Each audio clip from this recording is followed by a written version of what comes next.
Good morning, I'm Bali Dlamini. 12 officials are facing fraud and corruption charges for allegedly helping suspected criminal Vusimuzi Mthatha to score an irregular 360 million rand policing tender. They were arrested in overnight raids conducted by the Investigative Directorate Against Corruption. The officials are expected to appear before the Pretoria Magistrates Court today. Dimakatso Lishoro reports. In 2024, SAPS awarded Tshwane Medicare 24 District a 360 million rand tender for the provision of medical services for its officers. Medicare 24 is owned by Vusimuzi Mthatha. However, a year later, the tender was cancelled following an internal audit report which found irregularities in the bidding process. The Mthatha Commission has heard evidence of how senior police officials assisted Mthatha to score the tender in exchange for kickbacks. Some of those officials have been arrested and are expected to appear in court today. Dimakatso Lishoro, Eyewitness News. Services have been disrupted at the Buetha Sikau building in Mthatha in the Eastern Cape. This after a fire broke out at the 11-story building, which houses several local government departments, including the Local Deeds Office. Named after the first president of the Transkei homeland, who was instrumental in the region during apartheid, the building holds historic significance. The DA says it is waiting to hear from the Hawks what action will be taken against ANC Deputy Chief Whip Nobuhle Nkabane for lying to Parliament. The Joint Ethics Committee found Nkabane guilty of misleading Parliament about CETA board appointments. The DA laid a complaint against Nkabane in June of 2025. The committee found that she lied about the role of an advisory panel that she claimed was responsible for selecting candidates to serve on the boards of sector, education and training authorities while she was the Higher Education Minister. DA Deputy Spokesperson on Higher Education, Karabo Hahau, says Nkabane lied to cover up the appointments of those with links to the ANC. Under no circumstances will the DA watch there being corruption, that there be fraud committed, that there be lies committed by any minister or member of parliament before parliament. Each and every member ought to put the best interests of the republic forward and not those of their political parties. Now that we have this win, all we're waiting for now is to hear from the Hawks. The Western Cape has at least 6 months of water remaining in its dams before they are depleted. The Provincial Water and Sanitation Department provided an update on dam levels yesterday. The province's 6 largest dams are currently at a combined 48.8% capacity. The Waterkloof Dam, which accounts for 51% of the province's water supply, has dropped by 18% and now stands at 47.4%. Ndutu Zelonene has more. The Western Cape Water and Sanitation Department says below average rainfall in the region has limited inflows into dams and rivers. It adds that high water consumption, leaks and aging infrastructure are also contributing to declining dam levels. The department's provincial head Ntombazane Lepila Mupariwa says despite pressure on the system, there is no day zero scenario on the cards. For the Western Cape water supply system, we're talking at about less than 6 months. Hence, we are looking at the current rainfall that we are expecting. She says the department is closely monitoring the situation to ensure taps do not run dry. Ndutu Zelonene, Eyewitness News. And a fire broke out at the Kuwait International Airport after drones hit a fuel tank. In a statement posted online, Civil Aviation said the attack caused only limited damage and no casualties. The latest incident comes as Iran presses on with its attacks in the nearly 4-week regional war. Iran embarked on retaliatory attacks in the Gulf region after it was attacked by the US and Israel in February. The Kuwait airport is largely closed to commercial flights and has come under attack several times since the regional war began. Gold is trading at $4,473.59 an ounce. The rand is at 17.04 to the dollar, 22.81 to the pound, 19.75 to the euro, and Brent crude oil is at $97.94 a barrel. And in the traffic, we've got delays on the R59 North in the Marysville area between Swartkopies Road and Nelson Mandela Avenue. There's also queuing traffic on the Marquand North between Boyson's Road and Carr Street. And in your sport, the Proteas women 3 wickets down, chasing a massive 195 to beat New Zealand in the 5th T20. After this, the men play in the series decider. End of an era as Mo Salah announces he's leaving Liverpool at the end of the season. Unfortunately, the day has come. This is the first part of my farewell. I will be leaving Liverpool at the end of this season. And at the Miami Open, Goff will play Makova in the women's semi-final. A partly cloudy Wednesday in store for Gauteng with isolated showers and thundershowers expected. Johannesburg starting at a low of 17 degrees, peaking at 25. Pretoria 18 and 27, and Vereeniging 16 at a high of 27 degrees. The top story in EWN this hour: 12 officials are facing fraud and corruption charges for allegedly helping suspected criminal Vusimuzi Mthatha to score an irregular tender. EWN, in touch, in tune, and independent. For the latest, visit ewn.co.za or download the EWN app. This is Breakfast with Bongani Bingwa On 702. Let's walk the talk.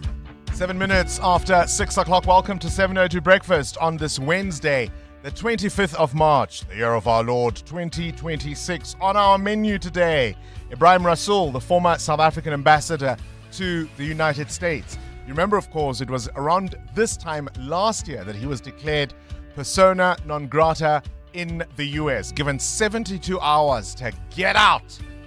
He says everything we have seen in the year since, particularly from this Trump White House, he predicted.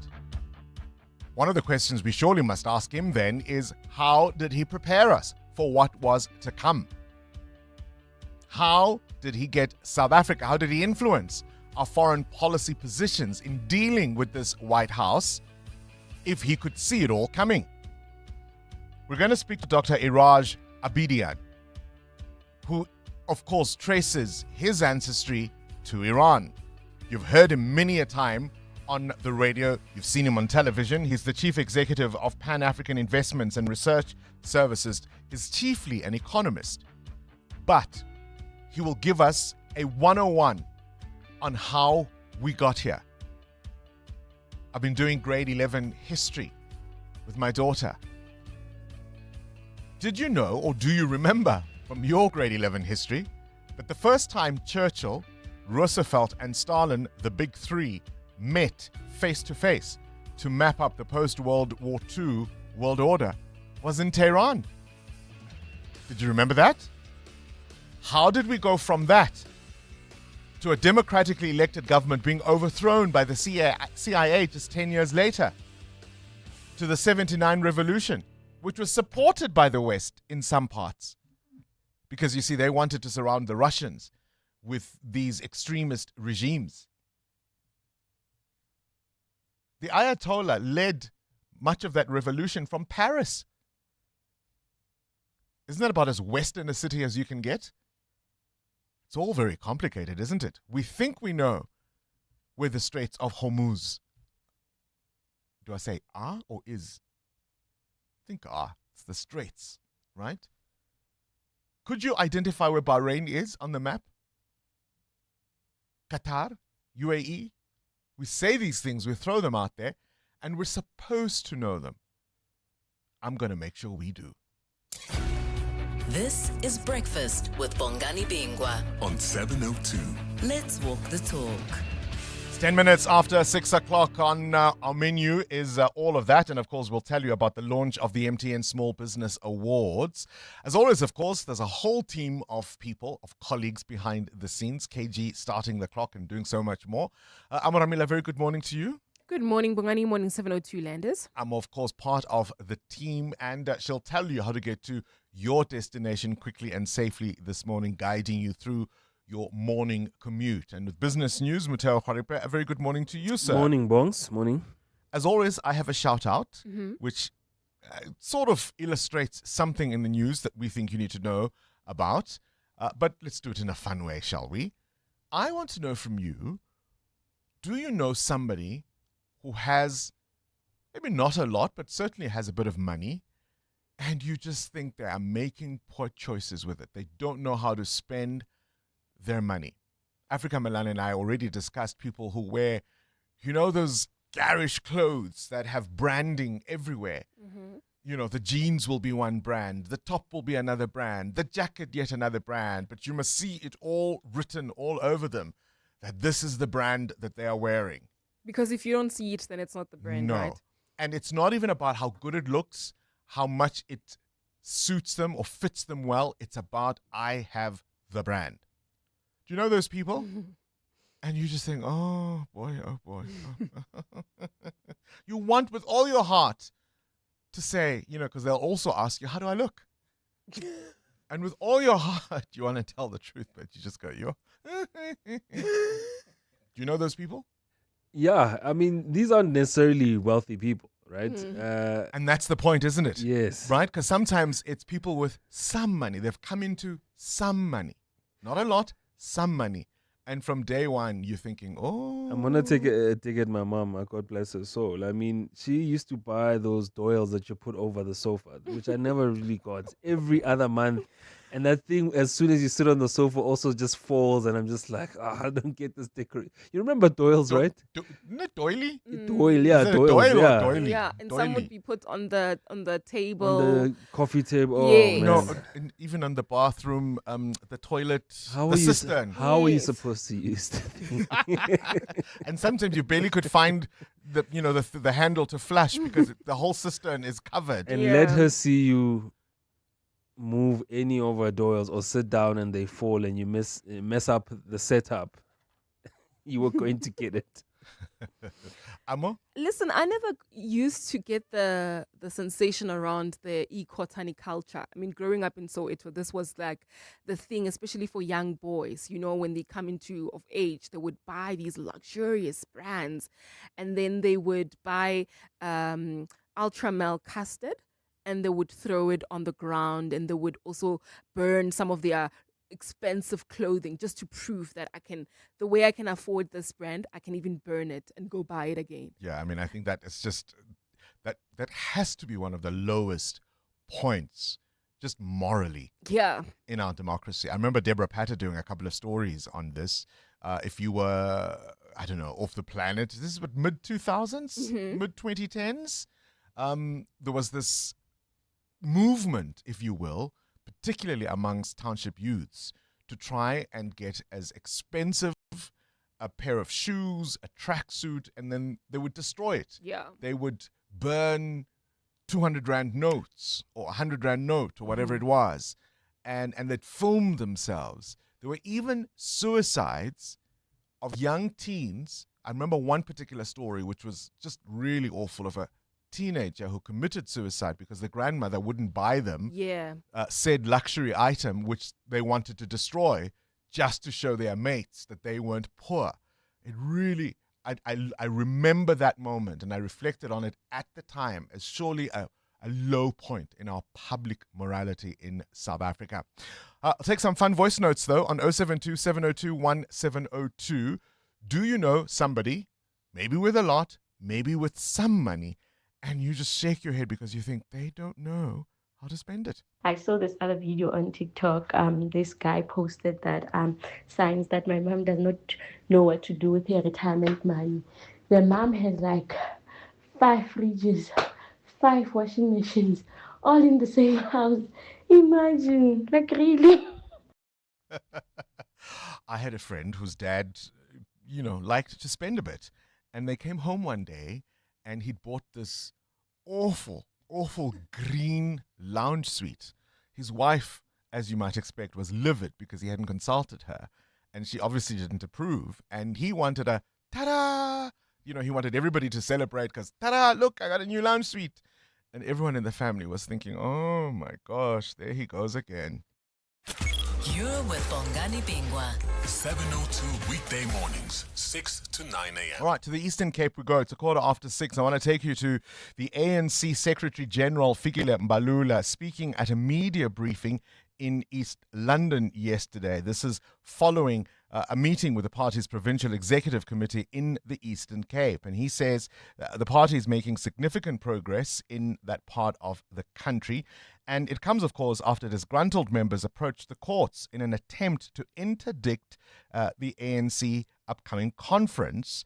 So have a listen to what Fikile Mbalula has to say, and I'll tell you why I'm bringing this up.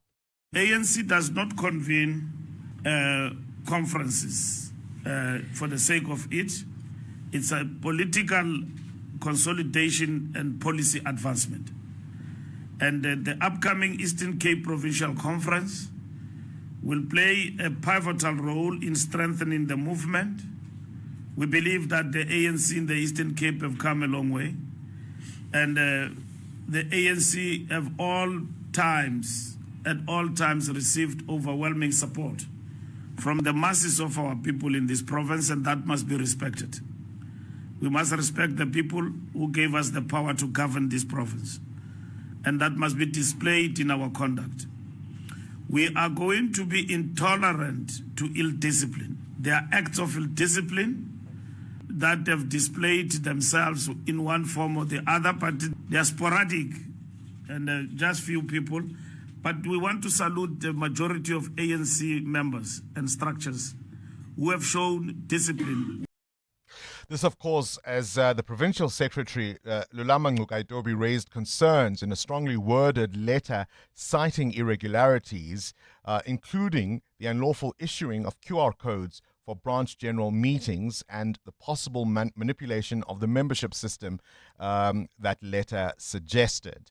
So here the ANC is trying to stage manage, if you will, their upcoming provincial conference, focusing on how far they have come in that province. I'd really love to hear from anyone who has spent any time in the Eastern Cape. Maybe you were driving through the province, maybe you were visiting, maybe you went there for a funeral, a colleague's, family member died, or maybe you're from the Eastern Cape. I was gutted last night watching visuals on television of the Bottasdal building in Mthatha burning to the ground. In fact, Amo alerted us in our little WhatsApp group for the show team. And until I was 12 years old, it was the tallest building I'd ever seen. This multi-story building that you could see almost from anywhere you were in Mthatha in those days. And part of the conflict around this is who it's even named after. Bottasdal was the first, he was more ceremonial really than anything, president of the Transkei Bantustan. And if you know your history, what the apartheid regime would do is they would try and interfere with traditional lineage systems. So they'd pick a favored brother, even though he wasn't necessarily the one that was meant to be the heir. And they'd put him in a position of power. And of course, he would do so to collaborate, because that's how he would secure his position. So that's how Bottasdal became a paramount chief, as they used to call him. All of that is detail. This was now a government building, and it housed many departments. Many people who had document issues would go and queue in that building. Reportedly for months, it would be without electricity. Reportedly for months, there'd be no water. And it had just become this ghost of a building. But to watch it go up in smoke last night, it was just, it signified, the end of something for me. Anybody who's from Mthatha, if you can relate, and I couldn't explain to you why I was so emotional, but I could not think of a greater example, more visceral example of the abject failure of the ANC-led government in the Eastern Cape. There are others, plenty more, no doubt.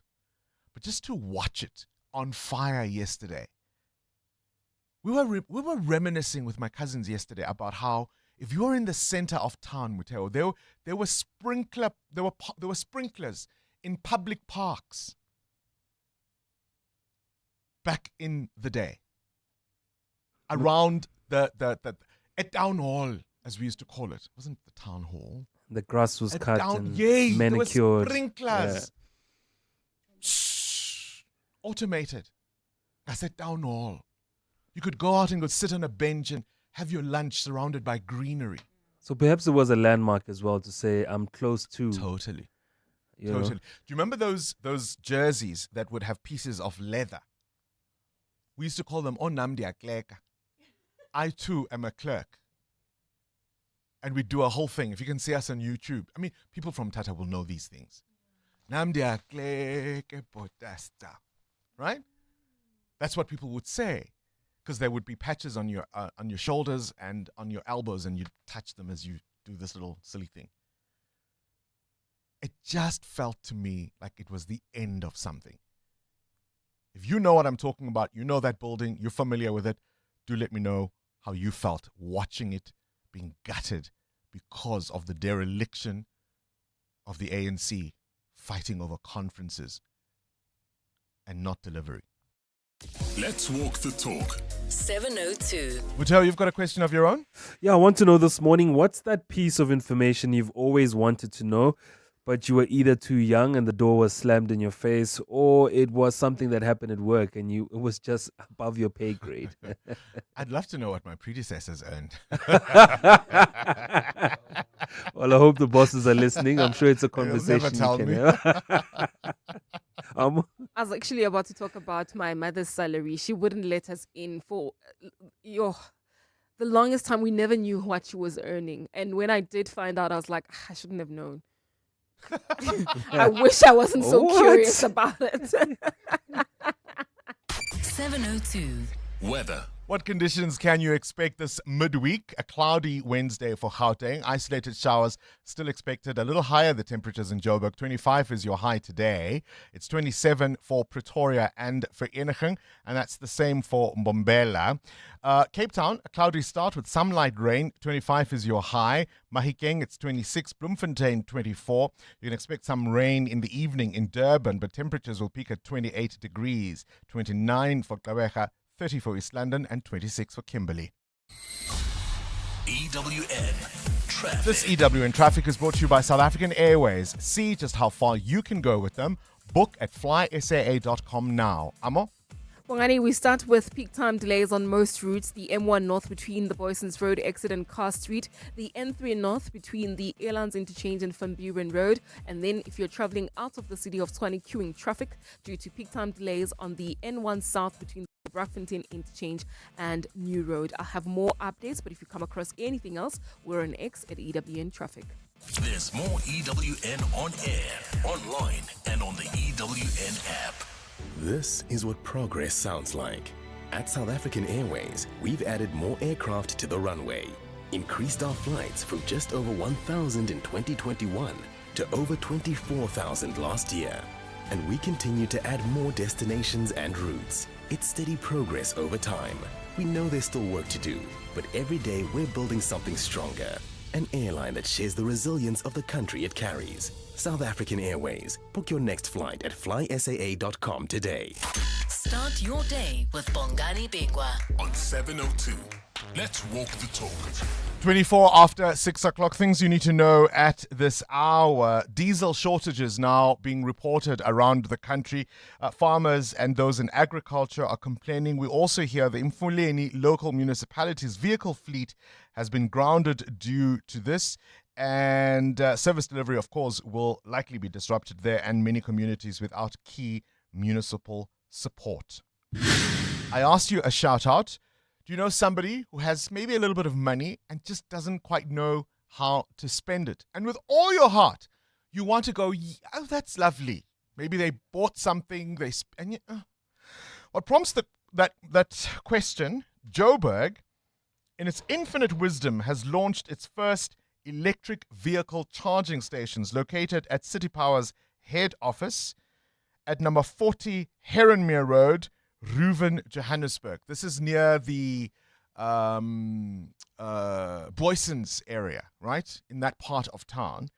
Now, part of what the mayor is saying is they're going to move the city's vehicle fleet from combustion engines to electric vehicles. And they're offering these charging stations as a facility for anybody who has an EV, and it's part of alleviating Gauteng's transport issues. Now, with all my heart, I want to say how progressive it is, climate change, well done, Mr. Mayor. But really? Is this the most pressing problem for Johannesburg to solve? The other day, I drove through what was Old Harrow, what is it called now? Joe Slovo, as you exit past Ponty going towards town. And to enter the CBD, you have to take that off-ramp via Anderson Street. Just on that circle, as you go down that bridge, there was litter. It was dirty, grimy, litter everywhere. You can see that people have either been burning fires or tires. It just looked, you want to close your window because you can't even imagine what it smells like. Right? That's just one example of how derelict Johannesburg has become. But here we are with EV charging stations. Have a listen to Stephen Curtis's Money Show from yesterday. He conducted an interview on exactly this and why EVs may not be a practical option for most South Africans at this stage. We also want to let you know that in the Worldview a little later on, Adam Gilchrist is going to tell us about a fuel crisis, particularly for China and what they're doing to ease pressure on their over 300 million drivers. This fire at the historic Bottasdal building in Mthatha, it's gone. That building is absolutely gone. And you can, I don't remember when Parliament burnt down. What other examples do we need of the failures that surround us and that beset us? On this day in 1995, programmer Ward Cunningham introduced WikiWeb, the first website that allowed users to edit content themselves, and it transformed online collaboration. It was inspired by Apple's HyperCard, designed so that people could easily create, edit, and connect information. Today, that idea lives on most prominently through platforms like Wikipedia. 702. The newspapers. Bali Dlamini, of course, still a pleasure to have you with us in the mornings. Swiso Zulu out for a couple of days. A very good morning to you. Good morning, Bongs. Do you know those people with a little bit of money that just don't know how to spend it? Me. Yeah, I know them very well. Very intimately so, yeah. All right, that defeats me. I need to pray about it every month then, that please, no bad decisions this month. That defeats me entirely. What's in the papers? Well, Bongani, I heard you speaking earlier about that you're back doing grade 11 history with your daughter. Yes. And I wanted to ask you a question. How strict are you when it comes to social media with your daughter? Because we have such different hours and times and they're always on their devices ostensibly for work. We're studying, they do group studying. Yes. Online with it. Not at all. Not at all. Okay. I'm asking you this question because the UK is taking a different kind of stance when it comes to the ban on social media that other countries like Australia have now taken for under 16s. They're conducting a government-led study. So they're going to use around 300 young people in their homes. Some will have access to social media, others won't, because obviously the debate is a back and forth thing. So they're trying to have this study where they're going to actually try and determine, using psychology and all of that stuff, whether or not a ban is, one, sustainable and whether it's necessary for under 16s. Which kids will turn out better? Yes. Oh, I'm interested to see how that turns out. I wonder. Look at us, right? Yeah. Look at us. We turned out okay without the internet, without being online as teens. Yeah, we think right. so. Yeah, right. Front page of the Sowetan, fresh bid to charge Saudi's enablers. Tshwane preparing to start disciplinary hearing against 5 managers for illegally giving the Rooiwal tender to the controversial tycoon. The citizen with the fuel shortages are already here. A very important ruling by the Supreme Court of Appeal is the front page of the Business Day. Essentially, SOEs can no longer hide information from the public. EWN Business. I suspect that's what prompts Muteo's question this morning. Things you always wanted to know, but were above your pay grade. Well, as you say, there will be no secrets, Bongani. The Supreme Court of Appeal is forcing Eskom to disclose its contracts for purchasing and transporting coal and diesel. Now, in terms of the ruling, all active Eskom contracts relating to the purchase, transport and distribution of coal and diesel and the utilities contracts for supply of electricity to neighboring countries must now be made available. Now, AfriForum's bid to obtain the documents followed the 2022 blackouts experienced in the country due to load shedding. AfriForum then requested access to specific Eskom records. The power utility only granted some of the information but refused to provide the rest. Now, the organization says, considering the documented irregularities regarding Eskom's procurement processes, findings of the Zondo Commission of Inquiry into State Capture, and the detailed shortcomings in Eskom's own financial statements, transparency regarding these contracts is essential. So basically, it's of high public interest, while Eskom had argued that the information was sensitive and would disadvantage the power utility in future contract negotiations. The court did not buy that. We have a right to know. We also have a right to know where the rand is. Rand at this hour, 16 Rand 94, flat against the US dollar, closer to that 17 Rand mark at 19 Rand 66 against the euro and 22 Rand 70 cents against the British pound. Price of gold is up 2% at $4,573 an ounce, while platinum is up 2.5% at $1,960. Brent crude a bit lower this morning at $99.65 a barrel. More business after 7. Straight to the news desk we go. Mbali Dlamini, good morning again. Thanks, Bongani. Good morning. An investigation is underway into the cause of a blaze at the historic Bongani building in Mthatha in the Eastern Cape. The blaze broke out last night at the 11-story building, which houses various local government departments. It's still unclear how service delivery will be impacted by the damage. Eastern Cape Public Works and Infrastructure MEC Sipogazi Lusiti will visit Mthatha to assess the situation today. Spokesperson Vuyani Ngasai. Government will continue to monitor the situation closely and will work with the relevant stakeholders to assess the extent of damage and determine the necessary interventions, including plans for restoration of this important public asset. The Honorable MEC Sipogazi Lusiti will visit the scene. The Western Cape is not expected to face a day zero scenario despite ongoing water challenges in parts of the province. The Provincial Water and Sanitation Department provided an update yesterday saying the province's 6 largest dams are currently at a combined 48.8% capacity. The Knysna local municipality remains the hardest hit with the Akkerkloof Dam at around 29%, but residents have been assured that their taps will not run dry. The department's provincial head, Ntombizandile Bila Mupariwa, says efforts are underway to stabilize water supply in the area. We don't foresee a day zero at this point in time because the Department of Water and Sanitation, as well as the provincial government, we are in the process of finalizing the project of augmenting the water supply by installing some of the groundwater boreholes, and they are also pumping the water from other water sources to fill in the Akkerkloof Dam. The Human Sciences Research Council has recommended that special focus be placed on provinces with decreasing trust in electoral outcomes. The council, alongside the country's Electoral Commission, released the latest study yesterday measuring voter sentiment. The study has found that voters in Mpumalanga and KZN have the least confidence in democracy and the country's democratic institutions.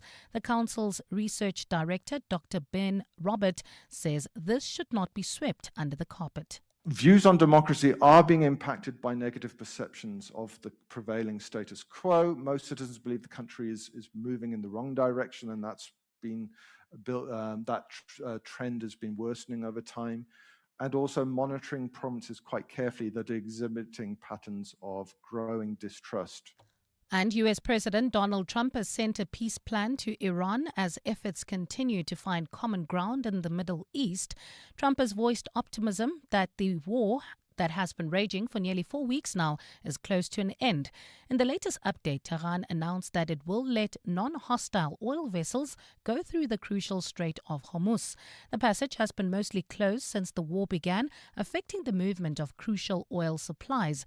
Iran embarked on retaliatory attacks in the Gulf region after it was attacked by the US and Israel in February. Trump claims that the war has been won, despite the fact that Iran is still fighting back. We have really regime change. This is a change in the regime because the leaders are all very different than the ones that we started off with that created all those problems. A partly cloudy Wednesday in store for Gauteng today, with isolated showers and thundershowers expected. Lows of between 16 and 18 degrees and highs of between 25 and 27. And in the traffic, we've got an accident on the N3 North. It happened right near Morfontein Road. It's causing heavy delays from the Kilulis interchange. There's also queuing traffic in Lone Hill along Witkoppen Road. This is just as you come out of Main Road. The top story in EWN: an investigation is underway into the cause of a blaze at the historic Bongani building in Mthatha in the Eastern Cape. The pain of losing a loved one is never easy. It will leave you feeling overwhelmed. At Clientele, we understand that burying loved ones with dignity truly matters. Our funeral plans pay out cash within just 24 hours, and you receive 200 Rand airtime when you claim to make those important calls. Plus, we cover up to 13 people on one plan. SMS funeral to 31586. That's 31586. Clientele Life is an authorized FSP and licensed life insurer. T's and C's online. Standard rates apply. Hi, this is Alia Itzebet, Hollywood Bets brand ambassador. A reminder that you can still shoot for the stars while playing responsibly. If you or someone you know needs help, call the South African Responsible Gambling toll-free counselling line on 0800 006 008 or WhatsApp help to 076 675 0710. Hollywood Sportsbook is a licensed betting operator. Hollywood Bet supports responsible gambling. No persons under the age of 18 years are permitted to gamble. Winners know when to stop. The Audi Open House sales event is here. Get the Audi A1 from 6,699 per month, zero deposit, rate below prime, and a guaranteed buyback. This offer ends 30 April. Plus, when you come in for a test drive, you could stand a chance to win an exclusive Audi Formula One experience. The Audi Open House sales event, now on at Audi dealerships nationwide. Terms and conditions apply. Visit audi.co.za for more. Coming up in the next hour, what's the question? And it's brought to you by Outsurance. 3,000 Rand is up for grabs. So first, we'll give you 1,000 Rand for an answer you send us to 072 702 1702 based on something you heard in the show that piqued your interest. Then later, someone will win 2,000 Rand to ask a question to get to your answer. SMS out to 45142 now, and you could save on your car insurance. 702. WhatsApp Bongani on 072 702 1702. Bongani, the story about the building in Mthatha, it brought back memories of Odi Stadium and Mabatu Stadium, in the former Tshwane. I mean, you could see those stadiums from far.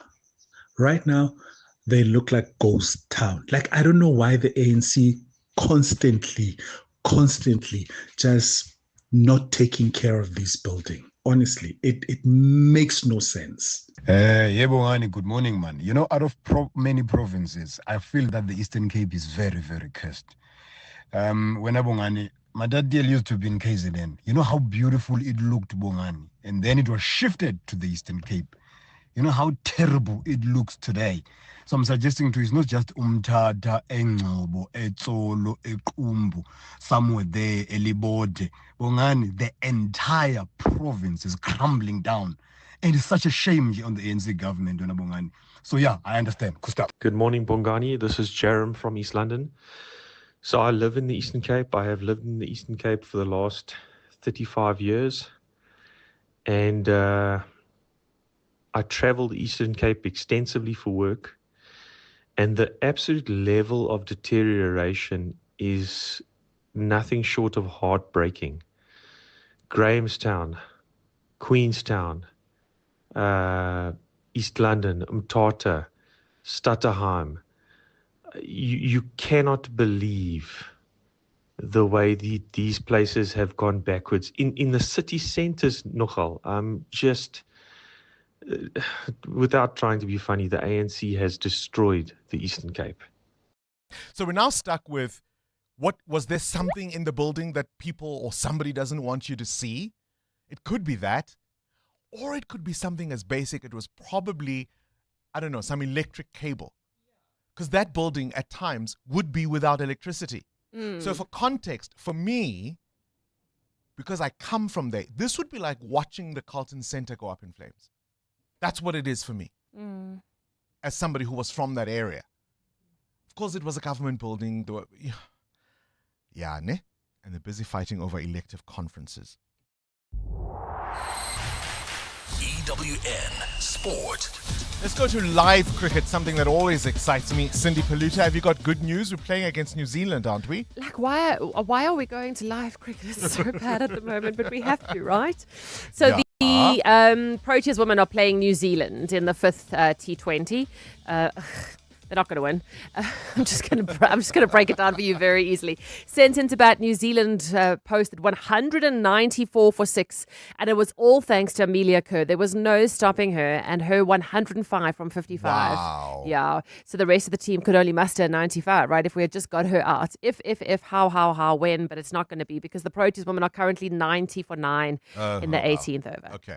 Yeah, it's done. That's done. After this, the men play in the deciding 5th T20 at 8:15. Men's coach Shukri Conrad feels things are perfectly poised heading into this morning's match. I think playing at this time of the year, different nature of wickets. We have dropping wickets that have reacted differently to what I think both sides would have thought. The wicket in the Mount was completely different. And you've almost got to resort to old-fashioned T20 cricket in terms of with the bat, how you set it up. And then with the ball, almost hold first-class test match length. So I think it's set up nicely. I think the toss hasn't played such a big part as it might have done in previous encounters.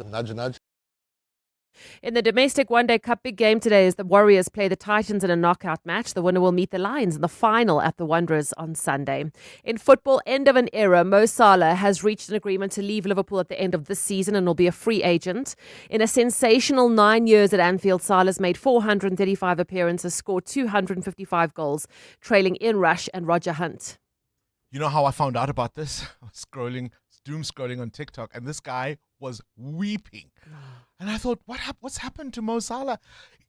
You thought he had died. I promise you, the way this man was khaningan. Yeah. I thought something had happened to Mo, so I started looking everywhere. I thought, you've got to be kidding me. I mean, it's not a hidden secret that I am not a Liverpool fan. But my daughter sent this to me on Instagram in a DM because I was out with friends. When I got home, I checked and I was like, oh my gosh, why am I so sad? Yeah. Like it really is. He's that high impact player. Really. And so to add to this, he's won every major trophy, including 4 Golden Boots, 3 PFA Players Player of the Year awards as well. Hello, everyone. Unfortunately, the day has come. This is the first part of my farewell. I will be leaving Liverpool at the end of this season. I wanted to start by saying that I never imagined how deeply this club, this city, these people would become part of my life. Liverpool is not just a football club. It's a passion. It's a history. It's a spirit I can't explain in a word. Salah's farewell match will be against Brentford on the 24th of May. That's the final match of the season. In tennis from the Miami Open, Coco Gauff through to the semi-final. She beat Bencic 6-1, 1-6 and 6-3 and will play Makova. The men's number 2, Yannick Sinner, through to the quarterfinals. He'll play Tiafoe, a 27th consecutive straight sets win in Masters 1000 tennis for Sinner. And the 6 Taylor Fritz is out. He lost to Leheka in straight sets. Cindy Paluta, Eyewitness News Sport. In 2026, poor quality building materials is not an affordable risk. Don't tatama chance with low-grade materials and turn your home into a news headline.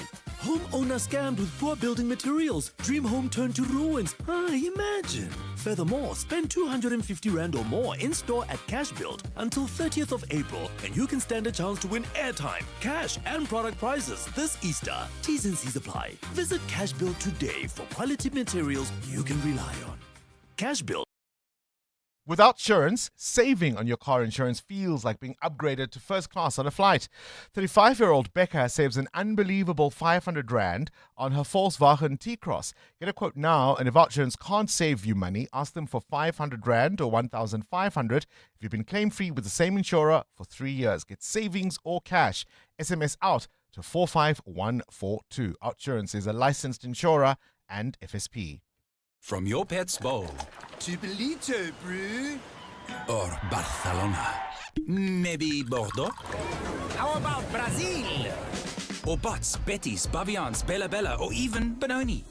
Buy any Hills pet food and you could win one of 10 holidays worth 200,000 Rand each. Or take the bucks. Scientifically proven formulas for your pet. An adventure for you. Hills Pet Nutrition. Science does more. T's and C's apply. The brainy kids of the Whiz Quiz. On 702. Hi, my name is Julia. I'm 13 years old. I go to Lebone College the second. When I grow up, I'd like to be a lawyer. I'm very excited to do the quiz. And when I win, I'm going to buy new shoes and save the rest of the money. Oh, we can't wait to play with you too. We want to give away this cash, Julia. We want to. 702. Coming up at 7:15, the big interview. EWN Traffic. It's EWN Traffic brought to you by Outsurance. SMS out to 45142 now. You could save on your car insurance. If you don't, ask them for 500 Rand. What's happening on the N3 North, Amo? Bongani, an accident right near Modderfontein Road. Delays coming out of the Kilulis interchange. There's also bumper-to-bumper traffic on the N12 and the R24 West between Edenville Road and the Kilulis interchange. Peak time delays are being reported on the M1 North between Boysons Road and Carr Street. Please be on the lookout there. And traveling towards Langlaagte, we've got a major accident scene that happened on Main Reef Road. This one is near Link Road. It's causing heavy delays as well. Please be on the lookout there. More updates coming up. Stay tuned. There's more EWN on air, online, and on the EWN app. So you know that feeling when your child submits their project before the deadline? Well, that's how good it feels to see the Outsurance pointsman on your route. Less traffic, less stress in traffic, and knowing that they're on the roads. The pointsmen have been easing congestion so everyone gets to where they need to be quickly and safely for the last 20 years. Outsurance really means it when they say you always get something out, in proud partnership with 702. Outsurance is a licensed insurer and FSP. Do you suffer from heartburn and hyperacidity? To relieve heartburn for the whole day and night with one tablet, a potent once-a-day treatment which was previously prescription only is now available over the counter. Ask your pharmacist for an over-the-counter, long-lasting heartburn treatment. Brought to you by Sandoz. In business, the right connections change everything. It's the stability you need for that once-in-a-lifetime virtual pitch, the lightning-fast speeds that keep you ahead of deadlines, and the consistent high-quality signal your teams rely on every day. Because when your connectivity works seamlessly, so does your business. Power your workday with fast, reliable fiber from OpenServe, built to keep your operations running at full speed. Visit openserve.co.za today to learn more. T's and C's apply. So you thought you were building a business in this economy, but day by day, somehow it grew. You kept going when the freezer didn't freeze, the bucket didn't budge, and the bank balance barely blinked. So you thought you were building a business. You weren't. It was building you. Because this isn't just what you do anymore. It's who you are. And you don't trust just anybody to protect it. Chat to your broker about Old Mutual Insure Business Insurance. Protect what built you. Old Mutual Insure Limited is a licensed FSP and non-life insurer. Who is the whizziest of them all? It's the Whiz Quiz on 702. You have to be age 10 to 13 to play the Whiz Quiz. 10,000 Rand is up for grabs if you can answer all 10 of my questions in 60 seconds. It's Julia's turn today. Julia is 13 years old and wants to be a lawyer. Julia, are you ready to play? Yes. Anybody you want to say hi to? Can I say hi to my family listening and all my friends? Julia, of course, goes to Lebone College. So if you know 13-year-old Julia at Lebone College, that's who's playing the Whiz Quiz. All right, Julia, let's go. KG, start the clock. Which province is larger, Limpopo or the Eastern Cape? Limpopo. It's the Eastern Cape. What is 22 times 2? 44. Correct. What color paint would mix with blue to get purple? Red. Correct. Which word beginning with M refers to the neck hair of a horse? Mane. Correct. Which word means omit, contain or exclude? Contain. Exclude. True or false? Freedom Day is celebrated on the 27th of April in South Africa. True. Correct. Which chess piece has a name that begins with the letter R? Excuse me? Which chess piece has a name that begins with the letter R? Rook. Correct. Complete the title of this book by author Dr. Seuss, The Cat in the What? And the Hat. Correct. True or false? Canada and Mexico are neighbors of the USA. True. Correct. Spell the word. Oh, can't complete the question. Can't complete the question. Julia, not a bad round. Not a bad round. 700 Rand is a credible score. That's what you walk away with in today's Whiz Quiz. The brainy kids of the Whiz Quiz. On 702. Current events, developing stories, Tough questions. your voice making a difference. This is Breakfast with Bongani Bingwa. It was this moment that started all the trouble. I think what Donald Trump is launching is an assault on incumbency, those who are in power, by mobilizing a supremacism against the incumbency at home. I think I've illustrated abroad as well. On March 23rd, 2025, Ebrahim Rasul landed back in Cape Town. He'd been expelled from the United States, given just 72 hours to leave the country, declared persona non grata by the Donald Trump White House.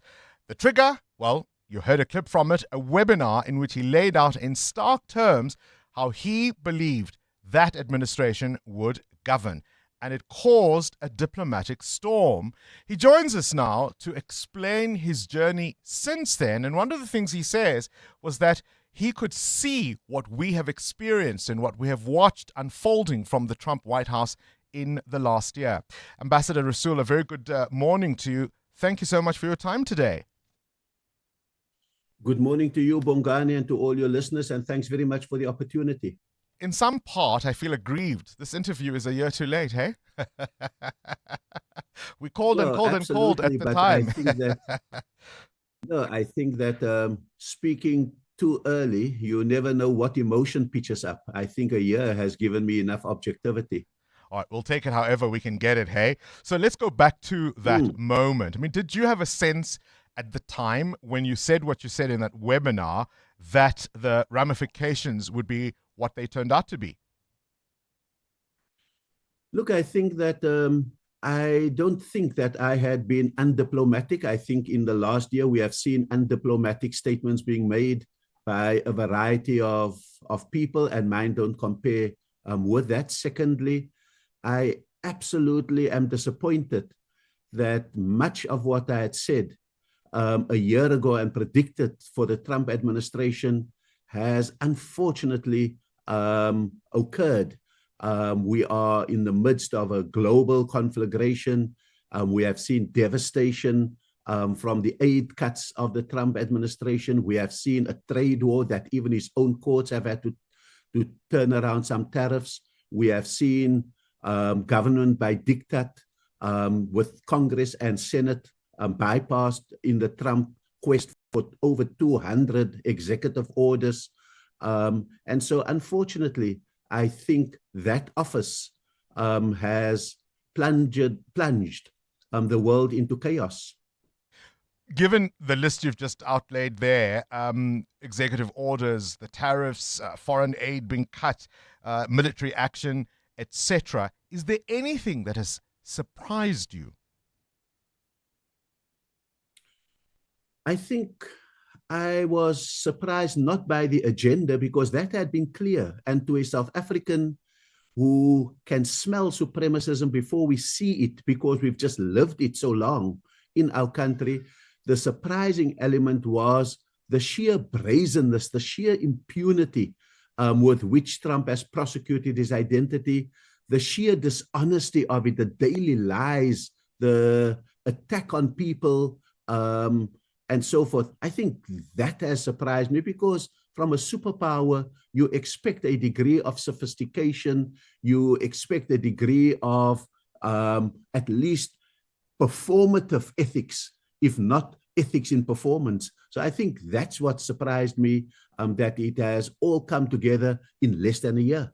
We've seen our own institutions tested in the recent while, and given the fact that the US boasts that it is the world's oldest democracy, you would have thought its institutions would have stood a little firmer, but it feels that almost every sphere of public life in the US has just capitulated.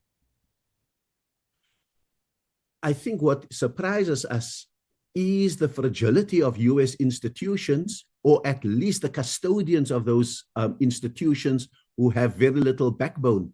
I think in South Africa, in the height of our state capture years, the assault on our institutions, you could have a constitution in South Africa in which civil society remained active, the media was investigative, the courts were activist, and they pushed back against the state capture. And even the ruling party, when it lost its majority, its absolute majority in 2024, opted for a government of national unity and didn't storm the union buildings or parliament, as we had seen happening in the USA at the behest of Donald Trump. And so maybe our constitutional foundation of our institutions are much stronger in South Africa, whereas in the US, the custodians of those institutions have proven pliable, have proven to be absolutely afraid of Donald Trump. And so they've allowed the erosion of the institutional base of the US. I think that there's elements of a fight back. I've been speaking in the last few months to leading Democrats and saying that to save the world, you've got to see what you can do, at least to salvage the institutions come the midterm elections. Let's talk about your own party. You recently, on a podcast, said that after you returned from the US, you were isolated and that you hardly heard from your comrades. Are you disappointed in how you were treated by your party and what has transpired since? Look, I've been absolutely gratified by the show of support, amongst which the local ANC that I have been grown up in the Western Cape pitched up at the airport. But I can understand the ambivalence of the national leadership. I think that they were very much in a strategy of trying to appease Donald Trump, not trying to poke the bear too much. And so maybe they thought that distance was prudent. But I think that they've a year later learned that you can't appease Donald Trump, that you've got to take out insurance policies, you've got to have a strategy against him. And I thought that in my report that I wrote to the president after that I had given my insights into what that strategy could be. I had, for example, said that you've got to have a strategy of contingency, take out insurance policies on trade, on aid, on diplomatic growth of the global south, of utilizing global institutions, making new allies in the world. And I was hoping and somewhat disappointed that they would want more insight on that. But I do understand why they wanted to appease Donald Trump. The red phone never rang. Let's go back to that moment when the president and a delegation met the US president in the White House. How did that moment play out for you? Look, my advice to the president was don't go to the White House too early unless you have something in hand, the beginnings of a deal. Trump does not respect empty-handedness, and he does not respect what he sees as weakness. And so our president thought that if you go with two white golfers and a white billionaire and they make the case for you, that would work. If anything, we came close, but not entirely close enough to a Zelensky moment in which he tried to humiliate us in that White House. It was unfortunate, but I think that the president has learned a massive lesson out of that, the way he's managed the G20 process after that, the way he's rallied BRICS and other global South formations, I think says that he is learning to shift from the appeasement strategy to what I call a contingency strategy, in which you take out insurance policies with the rest of the world. How do you deal with a mendacious man like Donald Trump? There are ways of dealing with him. You can appease him, and that doesn't work. You can sit him out and wait until there's a new president in place, but that is not a guaranteed solution.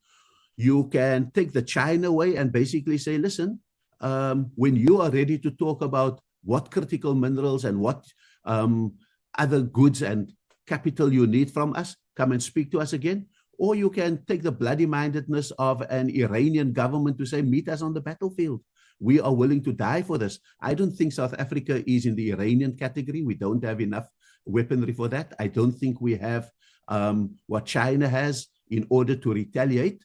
But I do think that South Africa has enough moral authority in order to drive, for example, the ICJ case, which is really a major poke, not at Israel only, but at its backer, the United States. I think the way we played the G20 and getting other countries to contribute to our Just Energy Fund, to replenish the Global Health Fund, etc. I think that is where South Africa as a middle country can play its role while sitting out the Trump years and while building our independence and taking a lot of our eggs out of the U.S. basket. All right, Ebrahim Rasul, the former South African ambassador to the United States. Our moral authority, I wonder if the U.S. even cares. 702. Coming up, the big interview. Big interview focuses on the conflict in the Gulf. How did we get here? A bit of a history lesson next. This is EWN. Smoke can still be seen coming from historic Botha building, and 12 officers to appear in court over alleged links to Mthatha tender.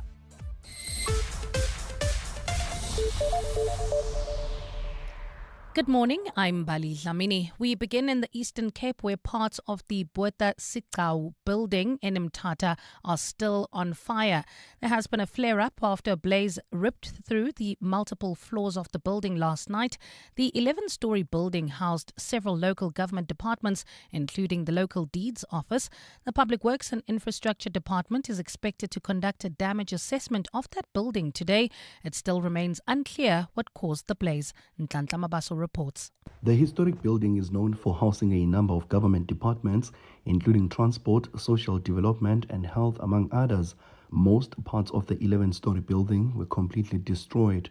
Authorities say the provincial government will move with speed to determine the cause. Public Works spokesperson Vuyani Kasai says they want to ensure service delivery is not delayed. Government wishes to assure the community of our Tambo that every effort is being made to put contingency measures in place to ensure that critical service delivery functions continue uninterrupted.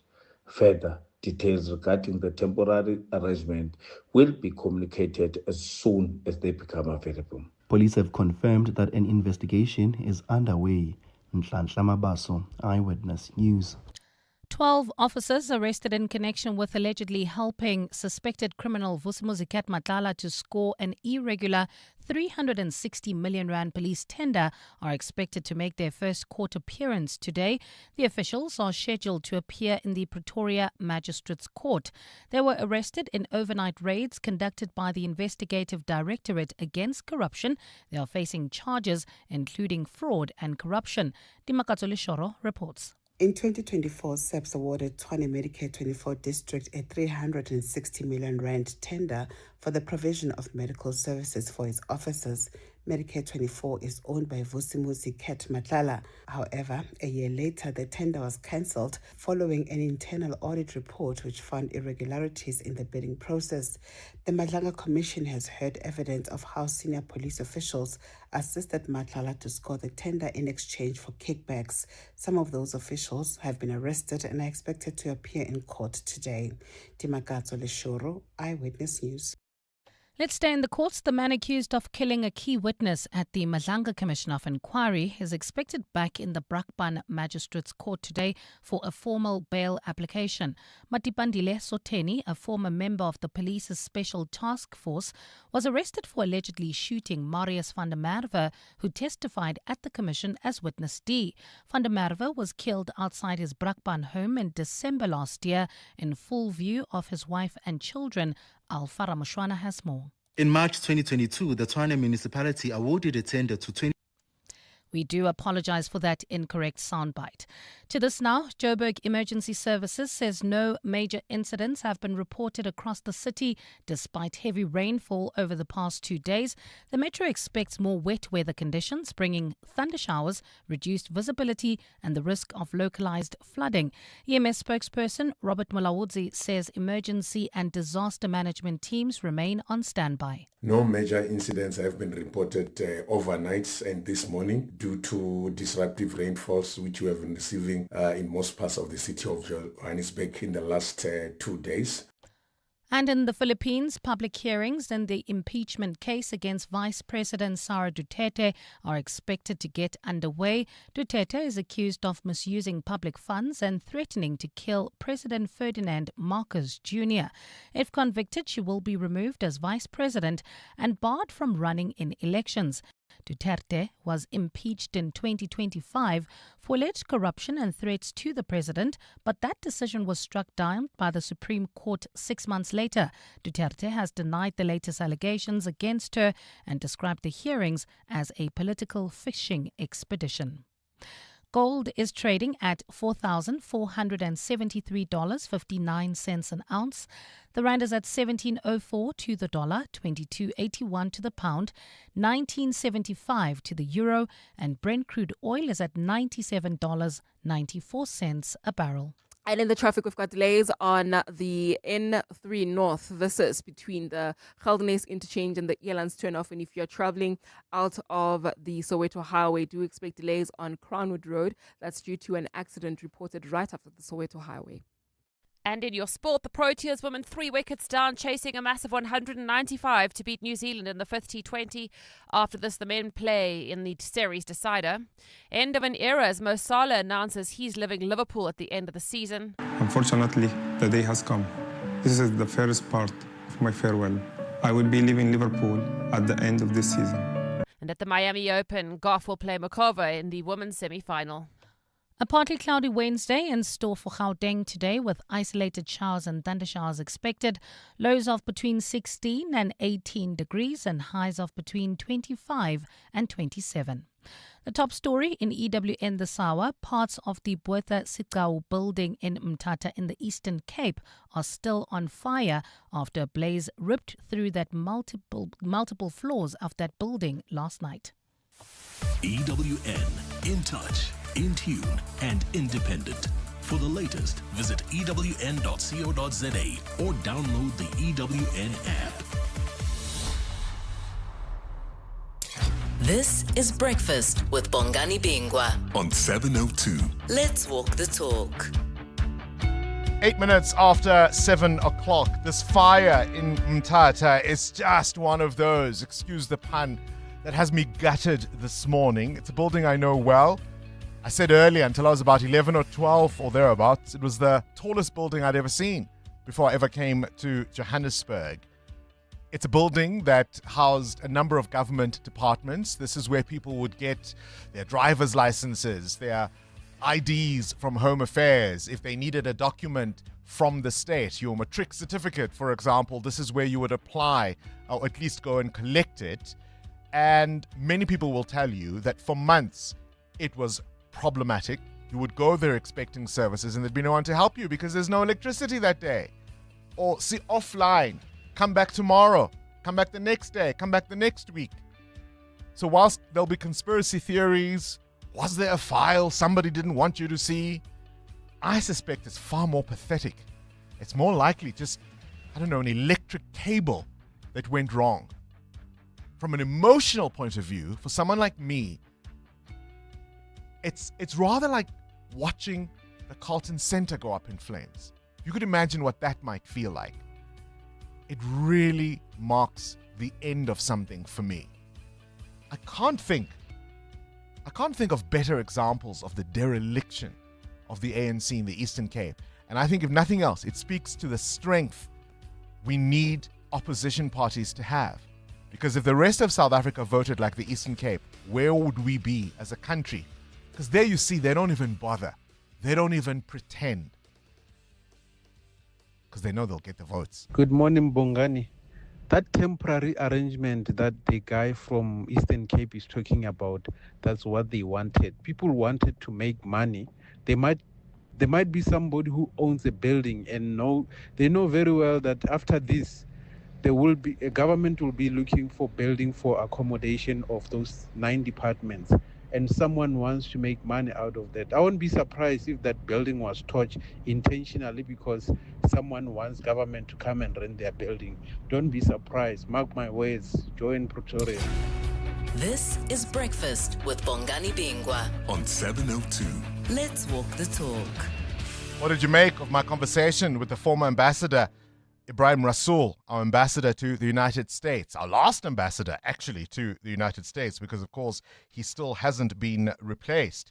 And he says you've got to know the man you're dealing with when it comes to Donald Trump. And I'll take you now to the Oval Office yesterday after the swearing in of the Homeland Secretary, Mark Wayne Mullen, yesterday, well, at least a Homeland Security official, I should rather say, Vice President J.D. Vance and Secretary of State Rubio, among those leading talks with Iran. We heard from President Donald Trump yesterday.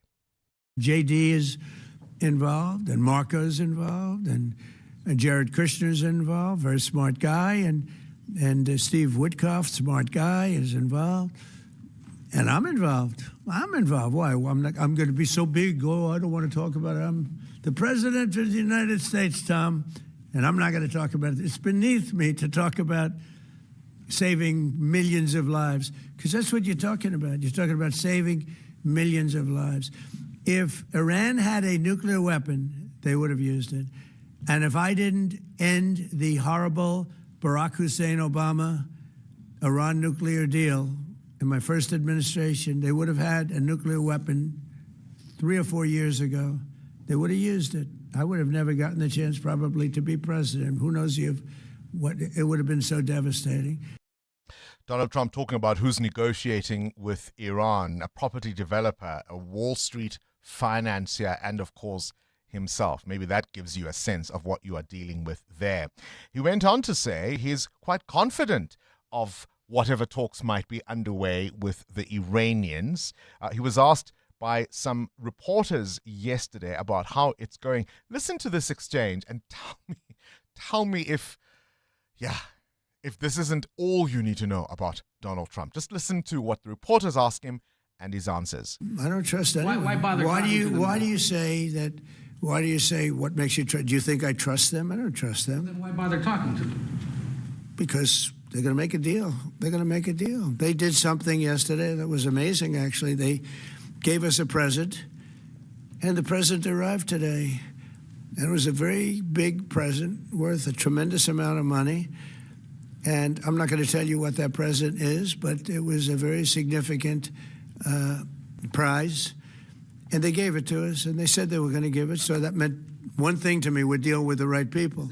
Related? No, it wasn't nuclear related. It was oil and gas related, and it was a very nice thing they did. But what it showed me is that we're dealing with the right people. Because, you don't know, because the leadership was killed, all gone. Khomeini, all gone. Right?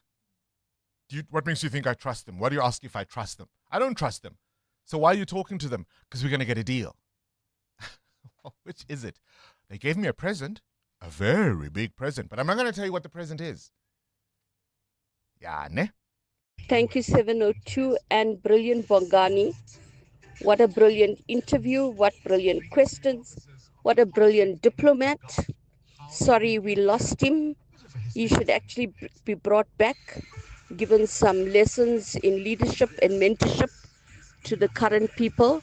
The disgrace that we are seeing on the Madlanga Commission breaks us. Thank you. This is Evelyn from Sandton. 702. Up next, The Big Interview. What you need to know at this hour, the Basic Education Minister has called for an SIU investigation into allegations of an ANC-linked Jobs for Comrades scheme in her department. A whistleblower dossier claims officials and politicians may have manipulating hiring processes and leaked internal information. India warning of the health risks from the misuse of cheaper generic weight loss drugs after the patent expiry of the main medication used in medications like Ozempic. And of course, authorities are tightening regulations as the wider availability raises concerns about safety. A California jury found Bill Cosby liable for sexually assaulting a woman in 1972 and has ordered him to pay millions in damages. And today, it's the birthday of the Queen. Which Queen, do you ask me? There is Aretha Franklin, the Queen of Soul. There is also Elton John, a queen in his own right, if I might say. And win the battle. I know the taste of victory. Though I went through some nights. EWN Traffic. Let's hear from another queen about traffic. Amo, what's going on in Houghton? Well, thank you, Bongani. We've got delays due to a major accident seen along Harton Drive coming out of the M1 exit. It's causing delays towards Castle Gowrie Road, and I see that Joe Slovo Drive is also affected due to the scene. So please try to avoid this one. And then if you're traveling on the N3 North, queuing traffic between the Glulis Interchange and Modderfontein Road due to another accident scene. If you are heading towards the city of Tshwane, do expect a slight backup on the N14 east towards the Braakfontein Interchange. Delays coming out of the R55. More updates coming up. Stay tuned. There's more EWN on air, online, and on the EWN app. On the go and your stomach suddenly not keeping up, that burn, bloating, or reflux could be symptoms of an ulcer, and stress can make it feel even worse. Well, Ulcernic offers triple action relief by coating your stomach lining with a protective layer, and it works for up to 6 hours. No prescription is needed. So choose between suspension tablets or effervescent tablets. Keep an eye on the shelf for Ulcernic's new packaging. A fresh new look on the outside, the same trusted relief on the inside. Visit Ulcernic's Facebook page for more. Every bunny needs a holiday, and with FlySafair's affordable fares, there's no excuse not to go. That's right, if there's one hunt worth taking seriously this Easter, it's the hunt for a great fare. That's where our low fare finder comes in. Simply enter your destination and your travel month, and you'll quickly be able to pinpoint the cheapest days to fly. Head to flysafair.co.za and use our low fare finder to lock down those Easter flights now. FlySafair, for the love of flying. We at Monument Dental are very happy with the premium we're paying.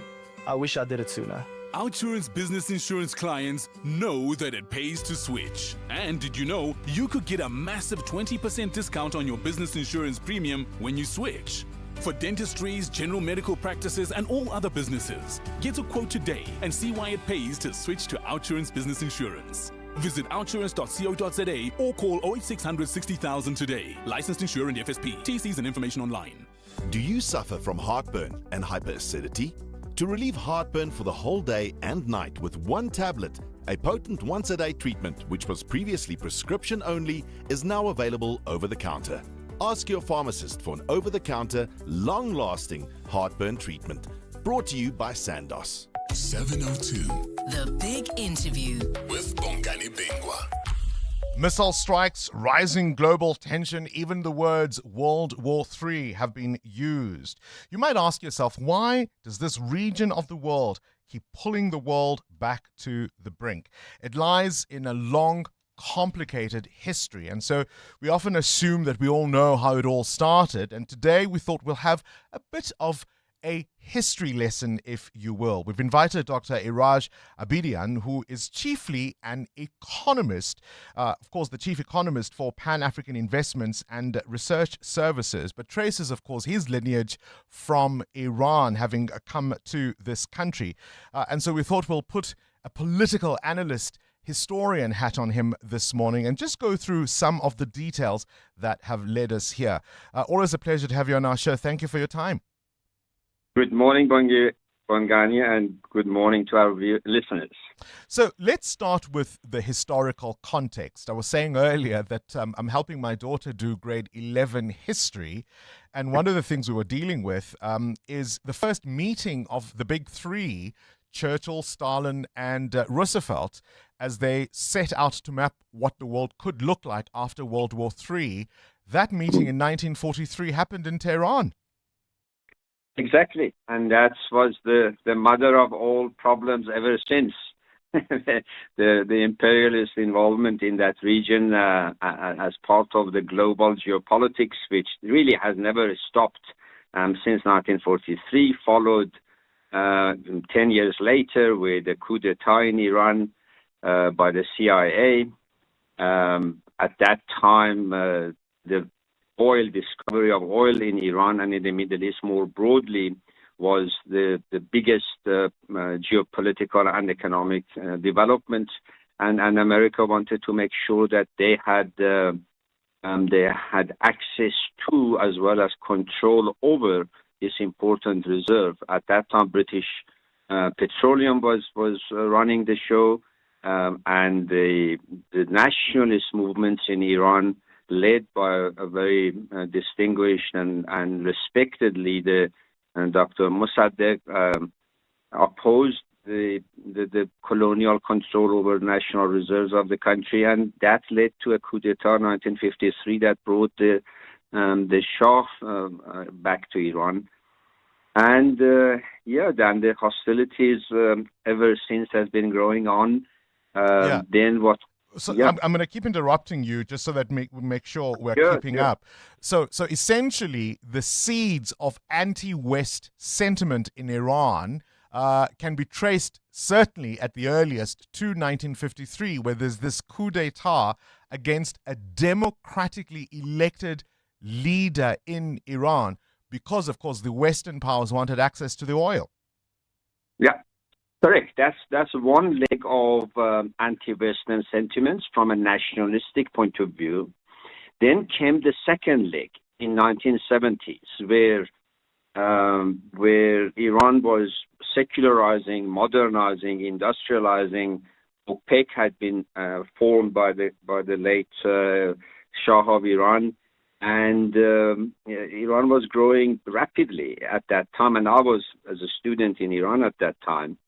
But at the same time, the clerical, the religious, more specifically the Shia clerical network in Iran were vehemently opposed to secularization, modernization, and the alliance that the Shah of Iran had with the West, that they saw it, they regarded it really as a kind of unadulterated imperialism. Then by mid-70s, in fact late 60s, two parallel anti-Westerns had developed. One as a result of 1953 coup d'etat, the second one more on the religious ground. And therefore by mid-1970s, it was quite clear that Iran had two groups, secular, democratic, young, and nationalistic movements against West because of the coup d'etat, and then you had largely illiterate, very religious, under the control of the Shia clerical groups who were opposing the West on a completely different ground. So that is where another event happened, and that time, of course, America and the old USSR were fighting it at a global level. And Iran was... Let me come in there again. I mean, this is, of course, reference to the Cold War. So you're saying the seeds of anti-Western sentiment planted with the coup d'etat in 53. There's also this other side, which is almost, the antithesis of what the Shah represented. It's important also, though, to underscore that, under the Shah's rule, there was also a lot of unease or even unhappiness around the corruption of that government. But I'm fascinated by the idea that the first Ayatollah essentially led the revolution from Paris, at least for a time in the 70s. And you almost don't get a more Western city than that. Of course, Ayatollah, you're referring to Khomeini. He had been banished from Iran because of his opposition to the Shah on religious ground, as I mentioned, on a sort of fanatic, religious, anti-Western, anti-democratic, anti-secularization. He was banished to Iraq first. He was in Iraq for many years before he was invited by the French to locate himself from Baghdad from Iraq to France, which you're absolutely right. But the context of that, Bongani, is very important. The reason he was pushed or invited to Paris was because between France, the United States, led by Jimmy Carter, and UK, and Callahan at that time, and Germany, the four of them had decided that Iran was too important a region, a country, and the only country that could kind of stop the influence of USSR into the region. So the best that they thought a communist or anti-communist group will do is a fanatic Shia clerical rule. So they decided to put all the forces behind Ayatollah Khomeini, invited him to Paris, gave him all the publicity, and it took about 18 months to orchestrate a very complex regime change in Iran. And they did it successfully, led by Jimmy Carter of the United States. And 1979 became the third intervention by the U.S. in Iran, which has been going on ever since. I mean, it's extraordinary, and we perhaps don't have much more time to get into all of the history. But if you think of at least three countries, Iraq and the initial support for Saddam Hussein, you think of Afghanistan, and what the Americans did there to support the anti-Soviet revolution there, if you will. And now, essentially, what they're fighting against is a beast of their own making. Yeah, exactly, Bongani. It's in the literature, it's referred to as the Frankenstein monster. You create them, and they turn on the creator. And that happened already in less than a year. The regime was brought in by Americans in 1979, supported by France, Germany, and UK, as I mentioned. But within less than 9 months, the regime attacked the American embassy, took hostages, and that's just a matter of history that we don't have time to go to detail. And ever since, death to America, death to Israel as the local regional agent of the United States has been the order of the day. What happens now, Dr. Abedian? I mean, we are now here in the middle of this conflict. Trump says there are negotiations. Iran says there are no negotiations. Meantime, they're sending what looks like Marines to the region. What happens next? Is this thing going to escalate? Are the rest of the Gulf countries going to get involved? Or will it end as quickly as it started? Bongani, half of me says, I wish I knew, because nobody can predict what. Yeah. I would be pretentious to say I know, or I can know. The reality is that we're dealing with two very, very unpredictable and to some extent existential confrontations. One is the regime in Iran has lost its legitimacy. It's a matter of fact, their own admission and their participation of people and the real hardship that people have. And what we cannot in this historic or geopolitical analysis ignore is the incredible suffering that 90-odd people in Iran are 90 million, you mean, yes. Exactly, 92, 93 million is the estimates of the population. They have been hostage to this anti-democratic, apocalyptic kind of regime, which has been caught between a confrontation with Israel on the one hand. Remember, this regime right from the beginning started, whenever they took control in 1979, they started a declaration of war against the United States. Then they got into a war with Iraq, and ever since they have never stopped. This is a regime who's apocalyptic, is religious, has got no rational or even at times self-interest measures and or policies. So the people have been subjected to, believe it or not, lack of electricity in a country that's got the second largest source of energy on the planet, natural gas and oil, water resources, jobs, basic living costs, and so on and so forth, and availability of some basic items of medicine and food. So I think, and all of that means that over the past 46 years, and definitely over the past 30 years, national resources, be it oil and gas or anything else, have been used for one purpose only: militarization of the country. That, as we can see, the whole place has become like a military camp. And to just think, Bongani, that, and I watch it with horror, and every cell in my body shivers, that over the past 3 weeks between American and Israelis, they have blown up, according to their own statistics, over 18,000 locations that they bombed. Okay, Iran is a bit 10% larger than South Africa, but imagine if in South Africa we had 18,000 bombs in 3 weeks, devastating everything around. It's just like a doomsday scenario. But be as it may, whatever the Trump or President Trump's ideas, and whatever the Iranian regimes and the Israelis, what gets sacrificed in this battle, the people, are people. Thousands upon thousands get killed, millions are suffering, and I'm surprised, Bongani, that nobody actually pays attention to that side of it. They're all excited to know what Trump is doing, or what Ayatollahs are doing, or what Netanyahu are doing. But these are all the same type of people who are warmongering, and all they know is fight and battle, but they forget people, young and old, whose lives are wasted. And that, to me, deserves a lot of attention globally and regionally. That's the tragedy. Appreciate your time, Dr. Iraj Abedian, Chief Economist of Pan-African Investments and Research Services.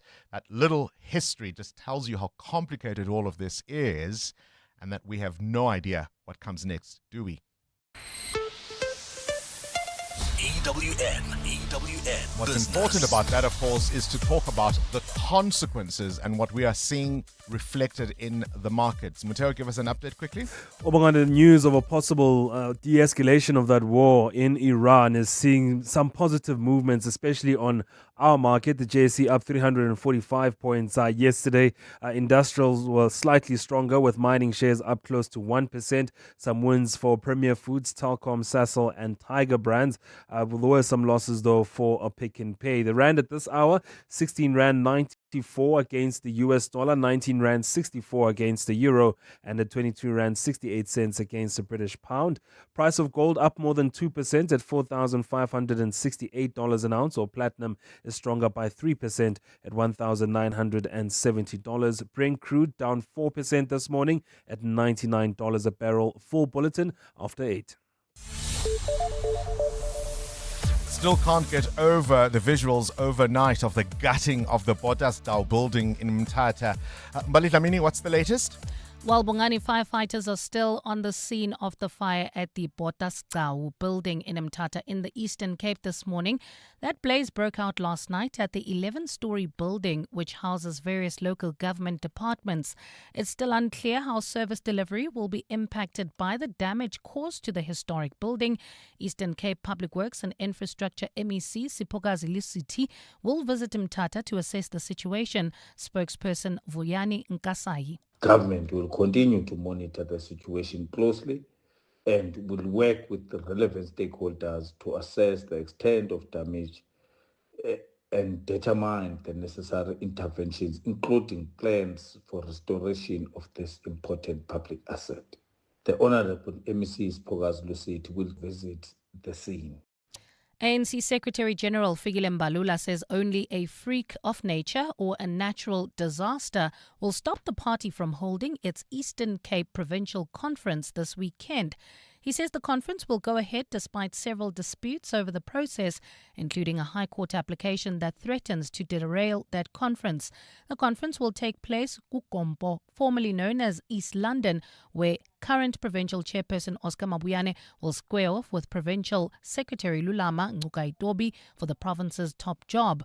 Babalondenze reports. The ANC in the Eastern Cape says it's ready for its provincial conference this weekend, despite what it called frivolous disputes over the process and the eligibility of certain members. Secretary General Fikile Mbalula said the party will defend itself and prove its case in court. He says nothing can stop the election, which will be attended by 1,300 branch delegates. The only thing that can stop us from having this conference is if that whole seafront occupies the whole of East London. Something like a tsunami. And I don't see that, because these things that were being made to run around, they're frivolous. About the courts and all of that. We are running a tight ship. Meanwhile, Provincial Chairperson and Premier Oscar Mabuyane, who is seeking a third term, said the conference is critical for the party's future as it also prepares for the local government elections later this year. Baba Londanza, Eyewitness News. And US President Donald Trump has sent a peace plan to Iran as efforts continue to find common ground in the Middle East. Trump has voiced optimism that the war that has been raging for nearly 4 weeks now is close to an end. In the latest update, Tehran announced that it will let non-hostile oil vessels go through the crucial Strait of Hormuz. The passage has been mostly closed since the war began, affecting the movement of crucial oil supplies. Iran embarked on retaliatory attacks in the Gulf region after it was attacked by the US and Israel in February. Trump claims the war has been won, despite the fact that Iran is still fighting back. We have really regime change. This is a change in the regime because the leaders are all very different than the ones that we started off with that created all those problems. A partly cloudy Wednesday in store for Gauteng today, with isolated showers and thundershowers expected. Lows of between 16 and 18 degrees and highs of between 25 and 27. There's bumper-to-bumper traffic on the N12 as well as the R24 West. This is between the R21 and the Kilulis interchange. About a 30-minute hold up there. Please be on the lookout. Try to use the N17 if you're heading towards areas like Germiston as well as the CBD. While traveling on the N3 North, a major accident seen right near Modderfontein Road. It is causing delays from the Kilulis interchange. The top story in EWN, firefighters are still on the scene of the fire at the Bongani building in Mthatha in the Eastern Cape.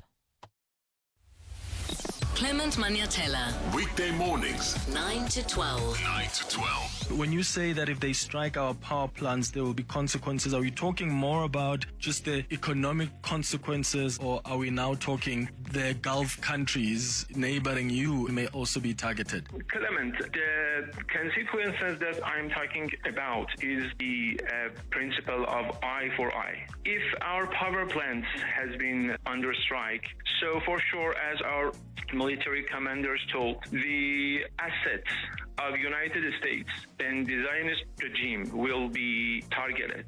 Also, the power plants in occupied lands will be targeted. Dr. Hamidreza Orai, who speaks on behalf of the Iranian embassy. Clements Maniatella. 9 to 12 on 702. Running a small business means speaking a language not everyone understands, a language of ideas, innovation, growth, and the constant drive to do better. It's the language of entrepreneurs, and it's one MTN Business in 702 understand well. We understand that when small business owners talk shop, they're not just talking about work, they're talking about progress, the future. That's why we're shining a spotlight on SMEs who really walk the talk in the 702 Small Business Awards with MTN. From townships to suburbs, everywhere in between, small businesses are proving big things can grow from bold ideas. So if you're running a small business, or if you know of an SME doing incredible things, go to primemediaplus.com to enter or to submit a nomination. Because once we start talking about your business, who knows how much further it could go. The 702 MTN Small Business Awards. Let's talk shop. T's and C's apply. New from the House of Sichuan. So stylish. 470-litre boot space. I need it. Keyless entry, so chic. Cruise control. Oh, bonjour. 4-year or 60,000 kilometer service plan? Oui. The stylish, all-new Citroën Basalt is here. You want a piece of it. Starting from 354,900 Rand. Register now for limited deal assist of up to 40,000 Rand. Visit citroen.co.za. T's and C's apply. These holidays, millions of South Africans dream of a well-earned getaway. The reality, however, can be very different. Yeah, beautiful view of the N1. Accommodation can look great online, but in reality... Cats everywhere, just cats. Sadly, they've been flat-fished. That's why City Lodge brings you SOS. Visit saveourstay.co.za for City Lodge hotels nearby and up to 30% off. Getting flat-fished is hard. Check into easy. T's and C's apply. Gauteng is currently experiencing high water consumption. To avoid water interruptions, residents are urged to use water sparingly to allow equitable supply. Act now. Save water. Every drop counts. This message is brought to you by the Department of Water and Sanitation, Rand Water, Gauteng Provincial Government, City of Johannesburg, City of Tshwane, and City of Ekurhuleni. 702. WhatsApp Bongani on 072 702 1702. Hey, thanks, Bongani, for the great interview. I learned something. Like, seriously, I learned something today.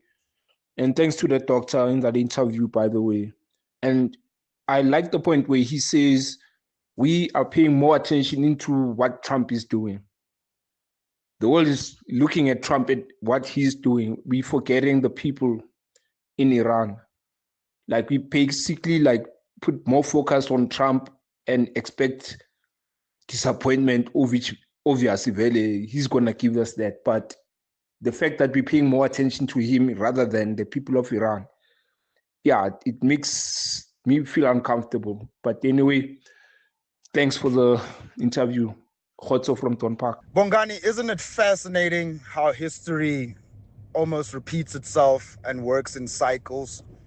Because Donald Trump today in 2026 is no different to Alexander the Great, Attila the Hun, the Spartans and Greeks that all tried to take what was then called Persia and today is called Iran.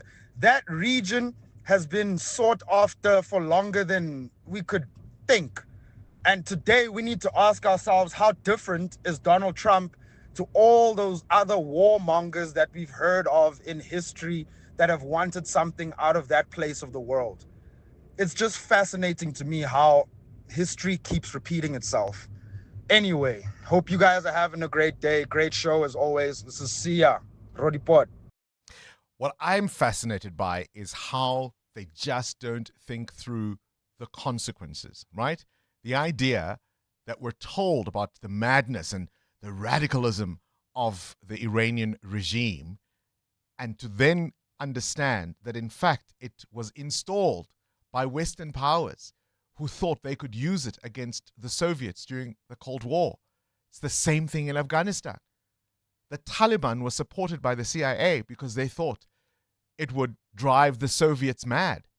Saddam Hussein was armed by the CIA to fight Iran. Right? Frankenstein, the monsters we create. How much radicalism do you think is going to emerge out of this war from the people who are suffering the bombing in Iran? Hey, you think they're going to just love the West and the rest of the world forever and ever? 18,000 sites bombed in 3 weeks. Imagine that. 18,000 sites, markets where people live and work and sell their goods every single day. What future are we leaving for our children?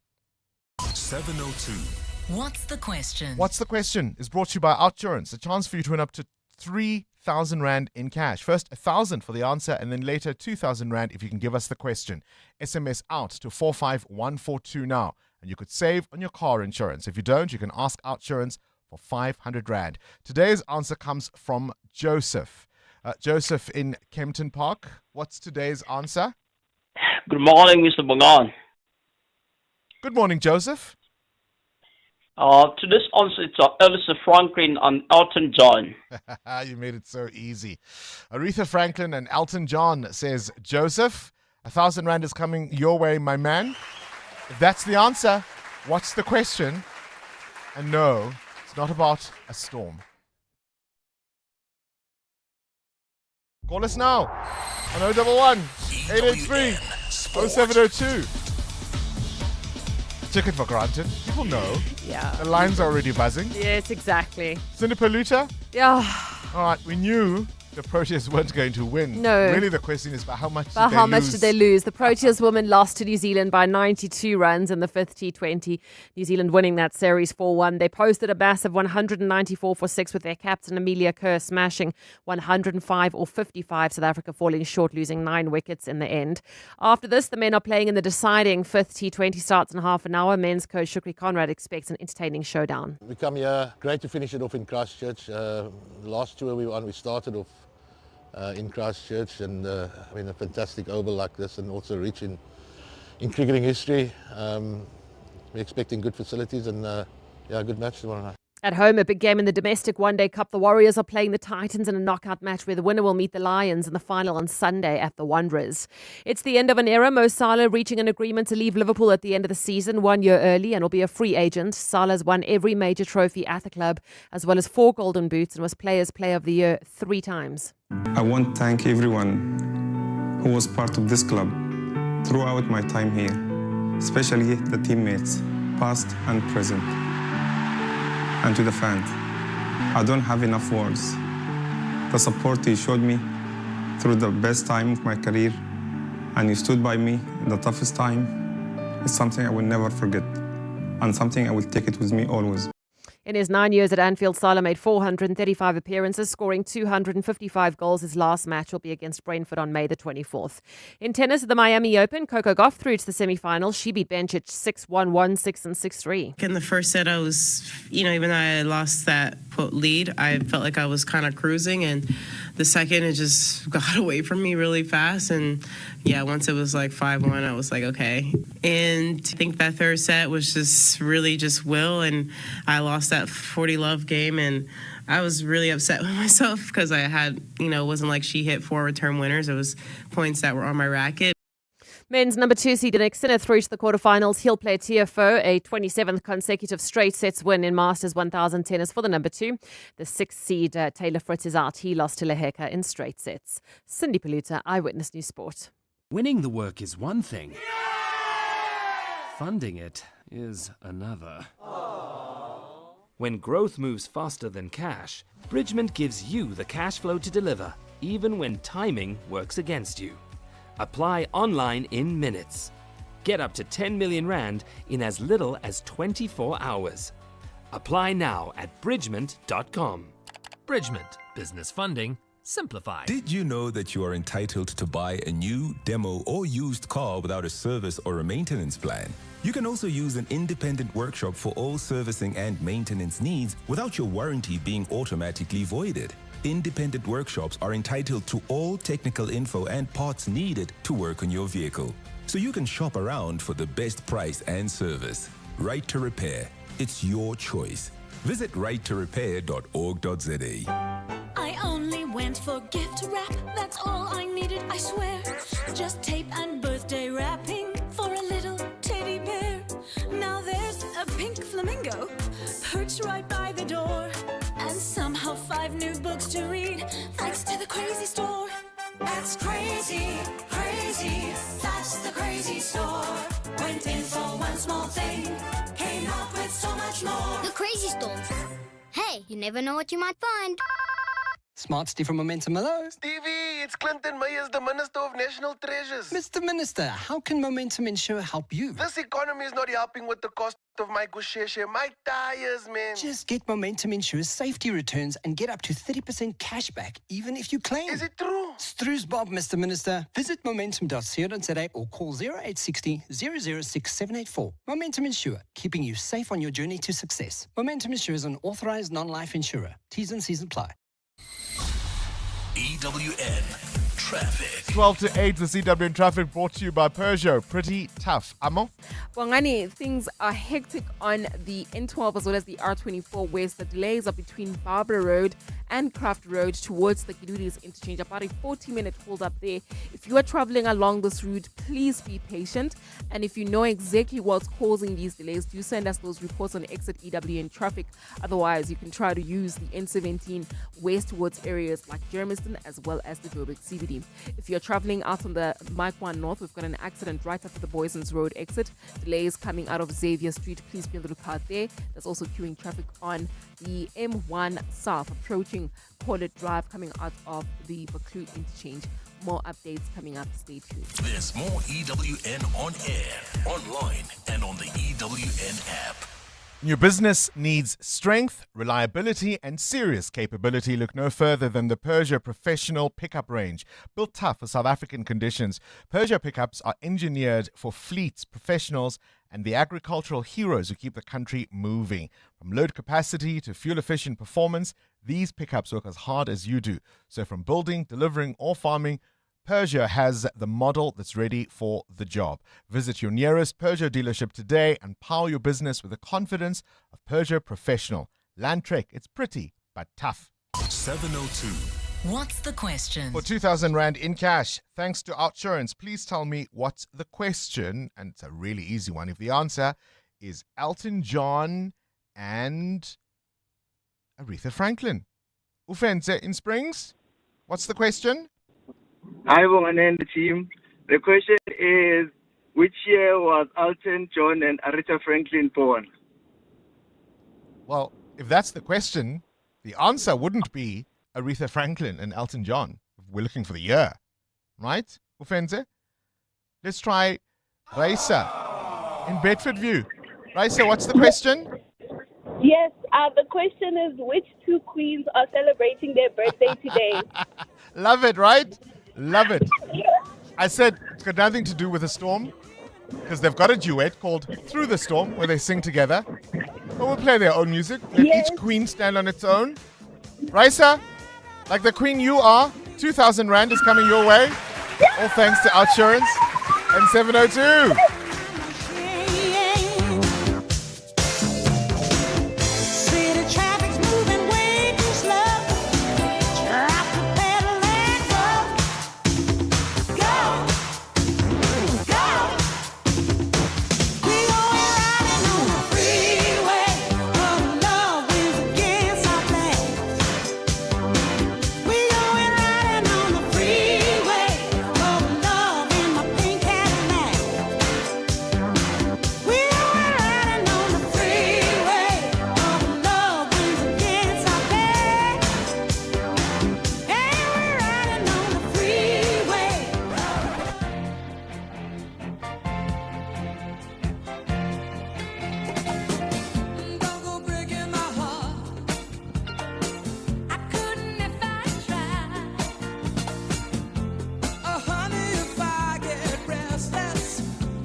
Oh, man. The 1976 classic Elton John there with Kiki D.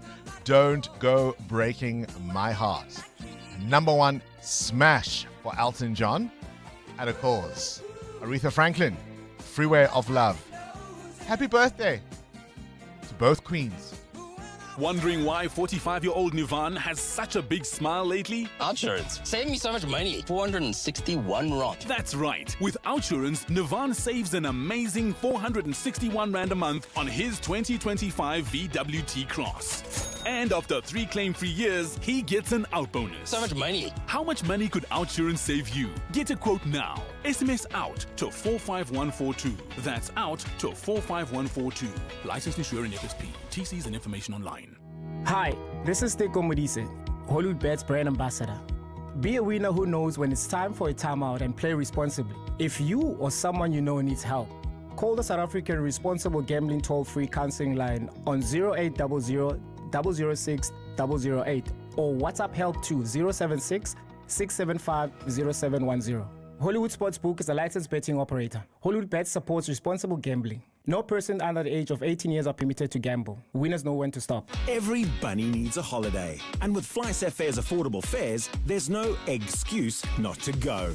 That's right. If there's one hunt worth taking seriously this Easter, it's the hunt for a great fare. That's where our low fare finder comes in. Simply enter your destination and your travel month, and you'll quickly be able to pinpoint the cheapest days to fly. Head to flysafair.co.za and use our low fare finder to lock down those Easter flights now. FlySafair, for the love of flying. To live wealthier, you need to be able to grow your assets. At Standard Bank Private, you get a team of internationally acclaimed financial experts to advise you on local and global investment strategies. Plus, being with a leader in home loans, you can start expanding your property portfolio. So, come live wealthier with Africa's best private bank. Apply online at standardbank.co.za. Standard Bank is an authorized FSP and registered credit provider. T's and C's apply. 702 702. What's gone viral? with Kabazela. Let's catch up now with the world of viral content. Kabazela. Good morning to you, Bella.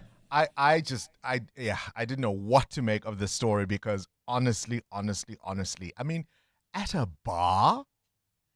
Yeah, this is one that, I mean, it's not as clear cut as it seems. So when you say a bar, and I mean, this is what this video is about. I mean, you think sometimes of a bar being loud music, smoky, lots of alcohol, rowdy people. But bars in sometimes modern eras can be quite respectable places. And could it be a respectable place to take a baby or a child along with you? So this was an altercation that took place between a mother who had a baby there who was crying and another patron inside the bar. And the patron saw this and she was like, this is not a place for a baby to be, especially if it's crying. So get this baby out of the bar. Let's take a listen to this interaction and then we'll give some thoughts. I mean, you're 22, get out. I'm 27. And get your baby out of a bar. You guys are idiots. Why would you do that? Why would you do this for poor kid? He's having fun. No, he's not having fun. You're an idiot. You're an idiot. You're he won 9,000. Get your kid out of the bar. Jamie, is that your name? No, it's not. Get your kid out of the bar. You have a baby in a bar. She's filming you, and I'm actually gonna call the police. They're bothering you. You're bothering you. You're harassing him. A baby in a bar. So it's a tough one, this, because I mean, let's say you're at the Baron, which is it's a restaurant with and a bar, baby, and you take a baby there and to the bar area. No, but sometimes those bars are fine. You can sit at a table in the bar area, and remember, there's no smoking inside. You could have been there, let's say, from 2 o'clock lunch, and you were leaving at 5, 6 before it gets busy. So it's not as clear cut. But I mean, the obvious thing is if it's allowed smoking, rowdy people, bars are not for children, right? For a baby. So do you think this woman was right to confront this mother and say, get the baby out of the bar? And, are you one of those people where you just mind your own business and you don't get involved? And you see it and you disagree with it, but you don't get involved. You don't go and get involved in a public situation. I don't know. Do you get involved or not? It was a bar. You can't get more clear cut than that. It was a bar. Watch the video at John O'Loud is his handle, Kabazela. He'll post it and you can check it out for yourself. But again, I tell you, it was a bar. EWN Traffic. This EWN Traffic brought to you by South African Airways. Get all-inclusive fares, your seat, your meal, your baggage, all in. Book at flysaa.com. Who's trying to mind their business? in traffic, Amo? Well, the people on the N12 West Bongani, traffic is heavily backed up along this route between the R21 and the Kilulis interchange, about a 20-minute hold up there. And the R24 is also backed up as a result. So please be patient if you're traveling along this route and do drink water. More updates coming up. Stay tuned. There's more EWN on air, online, and on the EWN app. This is what progress sounds like.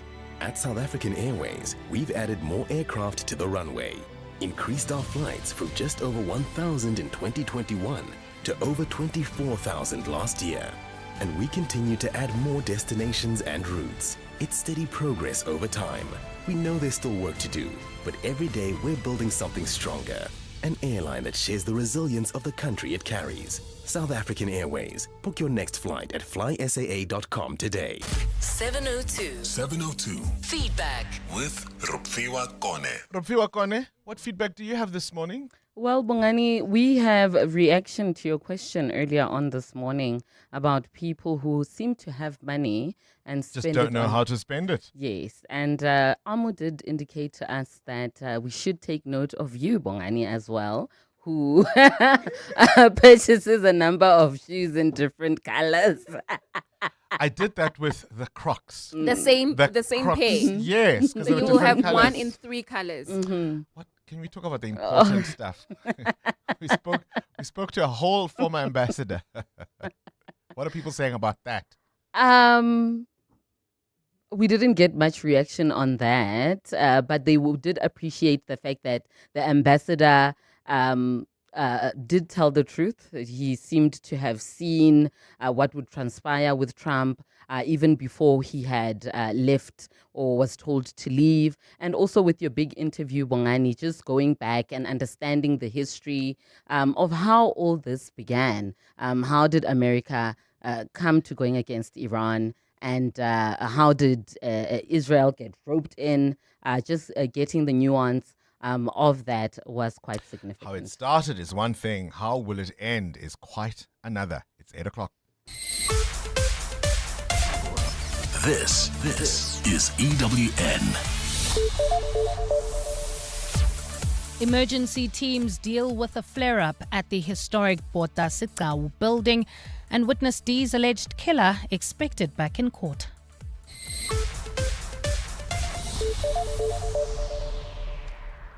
Good morning, I'm Bali Zamini. Government services at the Bota Sikau building have been disrupted following a fire which ripped through the building last night.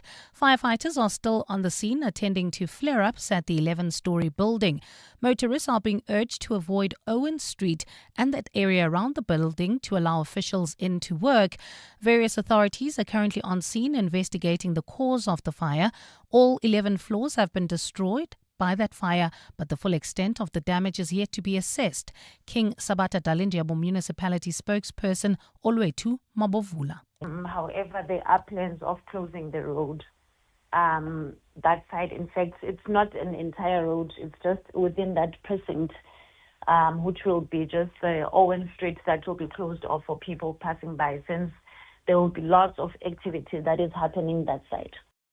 A security strategist believes the arrest of 12 officers who allegedly helped suspected criminal Vusimuzi Mthatha secure a 360 million rand tender will boost confidence in the criminal justice system. Ndima Shaile says the country is starting to see movement in the Madlanga Commission of Inquiry-related cases. The officials were nabbed last night during an operation by the Investigative Directorate Against Corruption. Jabuli Limbata has more. Security strategist Andy Mashaide says the work of the Madlanga Commission is finally bearing fruit after 12 police officers were nabbed for their alleged involvement in a 360 million rand tender fraud. He adds that it is a large number of people who have been arrested, which is an indicator of the depth of the rot in the justice system. Mashaile says this arrest should serve as a deterrent to other officials who are involved in any form of corruption. The dominoes are going to fall one by one. This arrest today is the beginning of the dominoes or the house of cards to collapse. The dominoes will fall and the cards will collapse. And we have seen with this huge number that it has gone on. I am certain that with the Special Investigations Task Team, more officers or more of those people pointed out in the Madlanga Commission will be arrested. He says this also proves that the commission is yielding positive results. Jabulile Mbata, Eyewitness News. The man accused of killing a witness at the Madlanga Commission of Inquiry is expected back in the Brakpan Magistrates Court this morning for a formal bail application.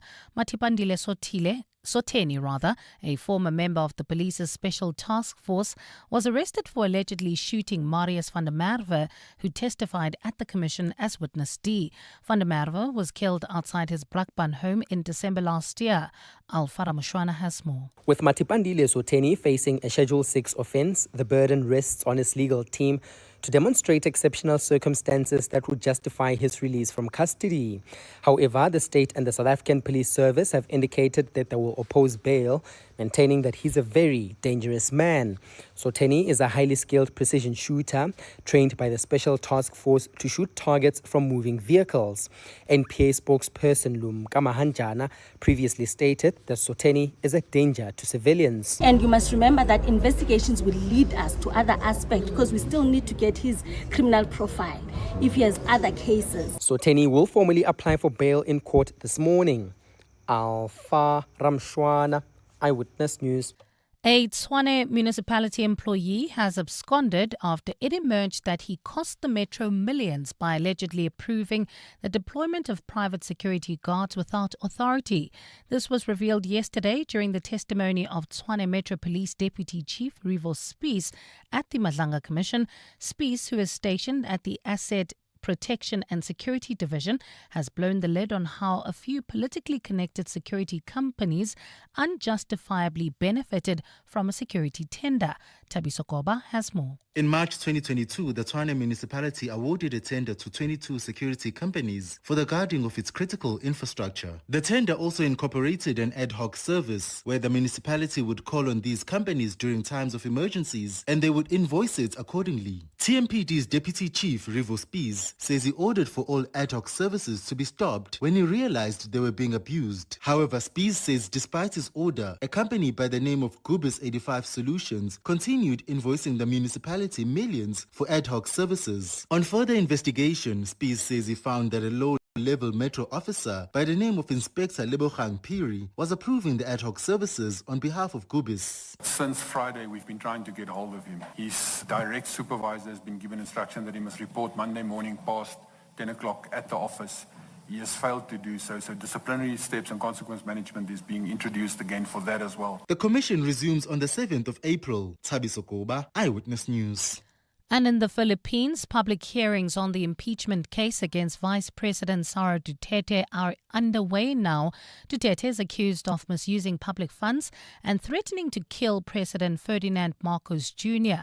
If convicted, she will be removed as vice president and barred from running in the elections. Duterte was impeached in 2025 for alleged corruption and threats to the president, but that decision was struck down by the Supreme Court just 6 months later. Duterte has denied the latest allegations against her and described the hearings as a political fishing expedition. Gold is trading at $4,563.07 an ounce. The rand is at 16.59 to the dollar, 22.68 to the pound, 19.65 to the euro, and Brent crude oil is at $104.49 a barrel. And in the traffic, we've got heavy traffic volumes on the N12 as well as the R24 west between the R21 and the Glulis interchange, about a 30-minute hold up there. There's also queuing traffic on the R21 north heading towards the city of Tshwane, approaching Oliphantfontein Road. And in your sport, New Zealand women thrashed the Proteas by 92 runs to win the T20 Series 4-1. Proteas men play the deciding T20 in an hour's time.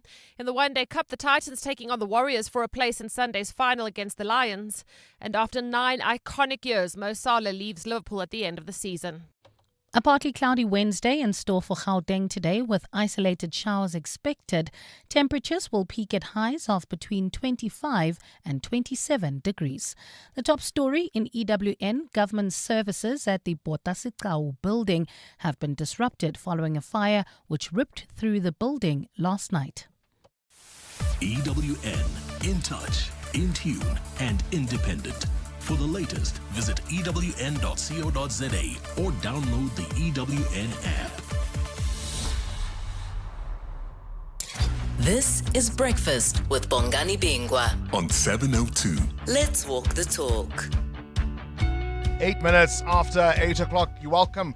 You're listening to 702 Breakfast, and we welcome you if you've just joined us. A little earlier, we spoke to Embassador Rasul, the former South African ambassador to the United States, talking about this moment a year ago when he was asked to leave the United States, given 72 hours as persona non grata. He still hasn't been replaced, just to be clear, right? Not formally anyway. And he was talking about lessons learned from that moment and what he says he saw coming about the Trump administration in the year since. And keeping with that theme, we spoke to Dr. Iraj Abedian, who's the chief executive of Pan-African Investment and Research Services. Mostly an economist, but we put on a political analyst and historian hat on him, and he gave us some context to why the Persian Gulf is such a hotspot as far as global politics are concerned. And in keeping with that theme, I want you to listen to more of that Oval Office briefing, if you will, following the swearing in of the new Secretary of Homeland Security. Remember, of course, Mark Wayne Mullen replaces Kristi Noem in that role. Kristi Noem, of course, fired by Donald Trump. Mullen confirmed by the U.S. Senate in a 54-45 vote. Have a listen to Pete Hegseth, I can't call him the Secretary of War, although he sounds more like a Secretary of War than Defense. Iran had a modern military, a modern navy, a modern air force, modern air defenses, leadership. Never has a modern military been so rapidly and historically obliterated, defeated, from day one with overwhelming firepower. The air campaign that we've conducted, that Israel's conducted alongside us, was one for the history books, truly. And it's because we have a president of the United States that when he sends his warfighters out to fight, he unties their hands to actually go out and close with and destroy the enemy as viciously as possible from moment one. And that's why we see ourselves as part of this negotiation as well. We negotiate with bombs. You have a choice as we loiter over the top of Tehran, as the president talked about your future. The president has made it clear that you will not have a nuclear weapon. The War Department agrees. Our job is to ensure that. And so we're keeping our hand on that throttle as long as hard as is necessary to ensure the interests of the United States of America are achieved on that battlefield. This is not Iraq and Afghanistan. This is not a president who's interested in vague end states. He's been very clear with us about what we need to accomplish, creating the conditions for them never to have a nuclear capability, and that's exactly what we're doing in historic fashion. Maybe we should focus on the arms industry one of these days, hey Mthatha Kharipe, and just think about how much money that industry is making around all of this. Happy to do that. And Right? who that industry is funding when it comes to American politics. Mm-hmm. Right? Yeah, it will help us connect. And the who dots a little bit. benefits? Yes. And who benefits from these spikes and then recoveries of the oil price? Yeah, Who knows you in wish advance? you were close, right? Who knows in advance what Trump might say and what then the oil price will do? Who's scoring out of all of this? I mean, we've had SMSs in this country. One Steinhoff. Yeah, ne? This is Breakfast with Bongani Bingwa on 702. Let's walk the talk. What's gone viral with Kabazela? A woman walks into a bar with a baby. Eventually, she's confronted by another patron to say, "What are you doing?" Because the baby starts obviously being a little unruly, as a baby might in a bar. And the question is, when you see something that you think is wrong in public, it may not be illegal, right? I mean, it could be, but it doesn't have to be illegal. But you think this is wrong. Do you mind your own business? Do you sip a glass of water? Do you clutch your pearls? Hold on to your rosary? Or do you speak up? Would you go in and confront a woman with an unruly baby in a bar? Or is it maybe that the bar is exactly the kind of place where you do speak up your mind? You might be quiet elsewhere, but in a bar, you're not going to hold back. Mthatha? Or you might have somebody saying, I'm here to have a drink and get a peace of mind. That's exactly the kind of sound I was trying to get away from. Exactly. But also, and just in jest, the mom could be going through something as well. But I don't know, man. I keep to myself, mind my own business in situations like that. And not unless, I don't know. Also, what kind of response do you think you're going to get in a bar? Well, pretty straightforward one, yeah. Imagine got tavern, right? What would a lady, and I'm using that word very generously, Firstly, would in they a even tavern, what would they tell you? would they even allow you to get inside with the baby? Because I know even liquor stores that sells they don't allow you to come in With a child. Yeah, That's fair. Do they? I've seen it. Yeah, they do. Maybe they're not supposed to. Well, they do. Right. Do you speak up your mind? Let us know. Good morning, Bongani and the team. I am for the woman who confronted, as much as I am not the one who would do the confronting. I don't do that. I mind my own business.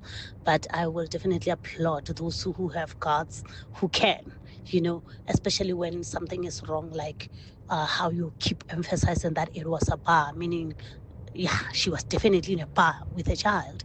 But if it's those kind that turns into bars at night, during the day it's a restaurant, but at night it's no longer so cute for the kids, I would say she was supposed to have a time limit. And also the child screaming and crying shows that the child is tired. So let's go home.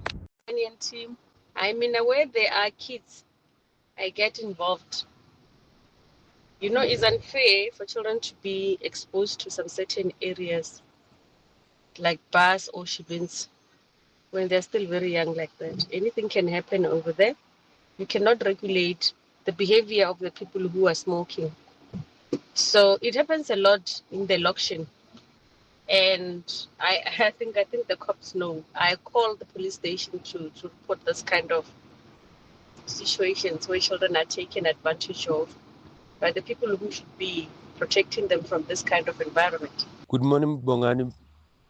I can understand the bar patrons' frustration with a crying baby. One of the things that have made me realize that I'm old now is that I can't stand a baby's cry. Well, I know your baby might be cute, but really, baby's cry kills me. In a bar, it would be worse. This is Kabila from Pretoria. I want to go, it's a bar, bruh, but it's a bar, bro. No babies, thanks. It's Neo. Neo finished it, clar, right? Kabelo, you are irritated by the sound of babies crying. Well, you said you don't like it. You didn't say irritated. I hope it's because it concerns you, obviously, that the baby might be in distress, right? That's the more generous interpretation rather than that just that sound irritates you. Or am I forgetting what that sound is like because it's been a while since I last had a baby? Right? You can barely deal with it with your own when there's someone else's child crying incessantly and the other parent is ignoring that noise. Is there anything to drive you more crazy? Like, it's one thing, shame, if they're trying to deal with it, right? Trying to quieten the baby down or help the baby in some way. That's one thing. It's when they ignore it. And you want to say, I'm not... Look, if you're the baby whisperer and you want to help, walk on by and help. No, deal with your child. Clearly, I'm trying. You're trying. No, I'm saying, that's what I'm saying. I'm okay if they're trying to do something. But sometimes you don't see them try. It's when they ignore it. Sometimes you don't see them try. You're in the mall, you're on the other aisle, they're on the other aisle, the baby's making a noise. Why are you leaving the baby alone? Why are you not with your baby? Why are you on the other side? No, you, Bongani. As in, I am with my kids or with my baby. My baby is crying. You are on the other aisle and you can hear the noise, right? You can't see that I'm trying to either stop the baby from crying or calm the baby down. At the point that I'm irritated with you doing nothing, I can see you doing nothing. Or you can hear me I doing can nothing. hear you Ignoring. Sweetie, what must tend to happen? Because the baby's not going to stop crying. They're going to become more agitated. And it's going to be more difficult to deal with it. Do you keep your peace? Do you take all of that into account? One of the voice notes suggesting, do you know what a person might say to you in a Lokshin tavern if you dare approach them? Would it be worth it? Morning, Bongani and team. Okay, referring to the video clip that Jono Kabazela posted, nah? Oh, okay. Let's put it. Let's tell a spade as it is. Okay, come on. You cannot take a baby to a bar. No, no, no. I mean, like, imagine if a drunk patron goes and smashes the bottle on the table next to the baby, and the glass particle then goes into this baby's cot, or baby carrier, or like somehow goes into the baby and cuts the baby. How is that gonna be like? I mean, like, there's some things that are just no. A bar, a proper bar. No, girl. She deserved that, and that's the problem. She's so mad. She cut herself off in that voice. I mean, babies and bars. Two words that definitely don't go together. George, you're in Hartbeespoort. Give my call. First thing, any bar that I've seen, even international, there is a right of admission. That lady, who the other lady must take the baby out. This should have been done by the operators. That's why we've got those rules and regulations. That's number one. Yeah. Number two, it's silent on what the lady was doing in the bar. Because the time she spent in the bar, she could have been sitting somewhere in a very chilled place, maybe in a park, and spending time with. So which means the lady was drinking, which is a very irresponsible thing from a mother to be doing. Thirdly, it shouldn't be only the lady who should be. Any other person within that bar should have stood up and say, no babies are allowed in there, whether the baby was crying or not. This is a societal responsibility, which actually reflects mostly even in a South African situation, that we allow things to happen and we end up blaming only politicians. We have what we have in this country because of what we allow to happen to us. We allow these people who are called politicians who turn out to be thieves. And we know it, and we allow them to rule us. So that's how further it can go. I thank you, Bongi. George, you're the grown-up in the room today, hey? You're the adult in the room. Appreciate that call. George in Hartbeespoort Dam, or Hartbeespoort. Yeah, not in the dam. There's too much hyacinth there. It's hyacinth, but not George. Thank you for your call, George. Good morning, Bongani team. As we are saying, it's a bar. So how did they first let that woman come in with the baby in a bar, right? That's the first question we have to ask. And secondly, the baby is not being a nuisance. The baby is a baby. It's in a very uncomfortable environment, and therefore the baby is going to cry. So would I do something about it? Hey, bro, I mind my business. This country is very violent. You don't want to end up being shot or really hit with a bottle just by trying to help. So I mind my business. The fact that they let that woman in, that means we have to ask them why. Yeah, ne? I think George closed that argument for me. Babies and bars. It's obvious, guys. It's obvious. EWN Traffic. The CWN Traffic is brought to you by Outsurance. SMS out to 451442 now, and you could save on your car insurance. If you don't, ask them for 500 Rand. Amo?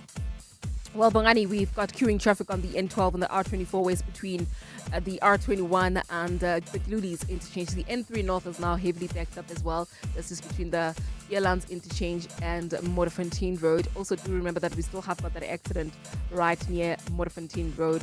Please be on the lookout there and continue driving with care. We'll have more updates coming up. Stay tuned. There's more EWN on air, online, and on the EWN app.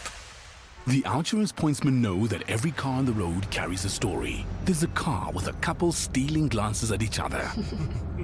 In a week, their lives will change forever as they exchange their I-do's. The Outsurance pointsmen know it's not just a car in traffic, it's a love story on the move. Every story's different and every story matters. That's why the Outsurance pointsmen have been doing what they do since 2005 in proud partnership with 702. Outsurance is a licensed insurer and FSP. 702, The World View. With Adam Gilchrist. Catch up with news from elsewhere in the world. Adam, a very good morning to you. We saw, of course, Ukraine launching drones towards Russia, and there was a retaliation. Yeah, it's been quite something. In a 24-hour period, Russia has launched 948 drones at Ukraine and specifically cities in western Ukraine. We know that 400 drones were fired yesterday afternoon, and while some of them were shot down, it's going to overwhelm most defense systems, frankly. And unusually as well, we're talking about yesterday afternoon, it was therefore a daytime attack.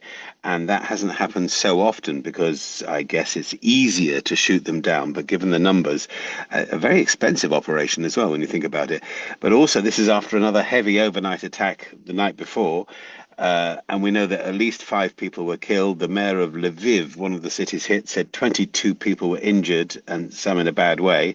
And he's also warned there will be more injuries. 3 other Western Ukrainian cities were hit.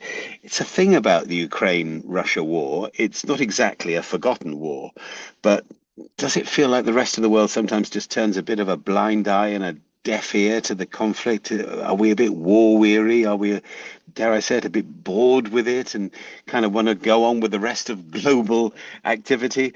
I guess we shouldn't lose heart because it's an important battle, all right. Tell me about this military plane crash in Colombia, Adam. And the worry here is it's the second in a month. So a second time that a C-130 Hercules transport plane, which all the world's armies used to use, that it's crashed. One went down in Bolivia 4 weeks ago. It was carrying a load of money. And the crew killed on board number 24, all from various members of security forces. Now, another Army Hercules has crashed, this time in Colombia. 69 Army and Air Force personnel were killed, 57 injured, some of them dragged from the burning wreckage by locals. Some of the locals actually were ferrying the injured to hospitals on the backs of their motorbikes, which can't be the best way to go if you've got a bad injury from a plane crash. At one stage, there were also 4 soldiers missing, and there was a huge search and rescue operation, now called off, unfortunately. The bodies were found, and all this in a remote, jungly part of Colombia close to the border with Peru. There are known armed gangs in this area, but it's not thought that an RPG or something shot down this particular Herc, but there's an investigation, obviously, into what has happened.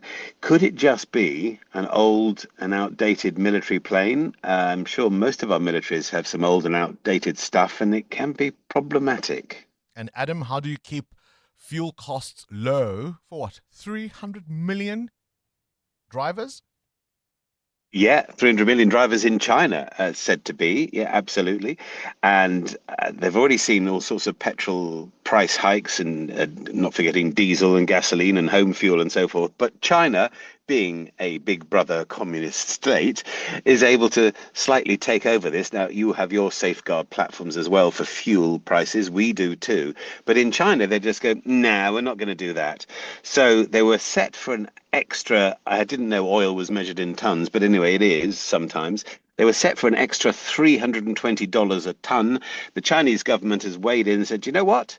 We're going to make that $160 a ton, so they will slightly absorb the higher cost of importing fuel. China imports 90-odd% of its fuel from the Middle East and rather a lot from Iran, so obviously it's been impacted. So on the one hand, yeah, not the price hikes that some were predicting in China, but they've already had 5 increases. So this is the flip side of Big Brother communism, 5 major oil and petrol price hikes this year, so that you and I might be feeling the pinch a little bit at the petrol pumps, but we're not paying what China is, which is an extra 25 to 30% just in a 3-week period. Yeah, you would feel that, wouldn't you? Yeah, you and 300 million of your closest friends. Adam Gilchrist with this morning's Worldview. EWN Business. All right, from 300 million motorists, let's talk about 60 million of you and your closest friends. Mthatha Paripe, consumers experiencing better conditions, we're hearing. Yeah, they're in a better financial position than I am. Bongani, FNB BR Consumer Confidence Index showing signs of improvement in the first quarter of this year. Local consumer sentiment, especially among higher earning consumers, improved by -7 in the 3 months through to March, the third consecutive quarterly increase. Now, the latest reading is the highest since the fourth quarter of 2024, when the government introduced the two-part retirement savings system, which allowed households to withdraw approximately 40 billion rand from their pension fund savings. Now, the green shoots could be short-lived as the higher oil price puts pressure on consumer products like fuel and oil.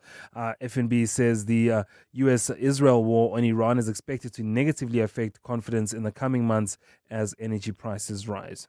So let's talk about the markets. Where is oil this morning? What's happening? Well, it's down 4%, and I've been reporting for at least the past 3.5 hours that it's going to go down further.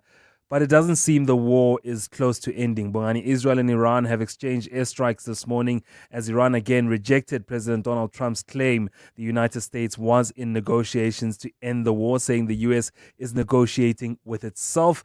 Iran's military spokesperson Ibrahim Zolfakari took to Iran state TV, saying the people like us can never get along with people like you. Iran's leadership has previously said it cannot negotiate with the U.S. as it has been attacked twice, I think, in the past 2 years during negotiations. So what Trump said yesterday... It's by the hour, it's null and void at this moment. So it goes back then to, is there something behind these statements? So in other words, the reality is something different on the ground. Yeah. But if we keep saying things to distract the market, to excite the market, the price goes up and down, speculators step in, money is made... Insider trading. And the war keeps going and lives continue to be lost. Going on, yeah. Where's the rand? Rand at this hour, 16 Rand 97 against the US dollar. It's lower this morning with it's at 19 Rand 65 against the euro, 22 Rand 69 cents against the British pound. Price of gold at $4,541 an ounce. It's up 1.5%. Platinum up 2.5% at $1,957. Brent crude already starting to go up, now at $100 a barrel. More business this afternoon from Stephen Grotes. Time now for the latest eyewitness news. We're keeping an eye on what's unfolding in Mthatha. It really, as I said earlier, marks the end of something for me. Mbali Dlamini, what's the latest coming out of the Eastern Cape? Well, Bongani, a very good morning. The Public Works and Infrastructure Department is expected to conduct a damage assessment of the Botasicau building in the Mthatha CBD this morning. It comes hours after firefighters managed to contain the blaze at the historic building. It still remains unclear what caused the blaze last night. Mthatha Mabaso reports. The historic building is known for housing a number of government departments, including transport, social development, and health, among others. Most parts of the 11-story building were completely destroyed. Authorities say the provincial government will move with speed to determine the cause. Public Works spokesperson Vuyani Kasai says they want to ensure service delivery is not delayed. Government wishes to assure the community of our Tambo that every effort is being made to put contingency measures in place to ensure that critical service delivery functions continue uninterrupted.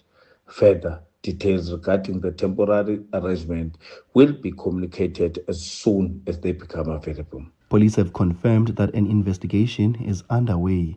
Nhlanhla Mabaso, Eyewitness News. A planned taxi shutdown in Limpopo has been called off, with Santaco confirming that all services are operating as normal this morning. The Taxi Council's Capricorn region initially proposed the stoppage, with notices circulating on social media, but the organisation has now formally rescinded all prior communication related to the planned action.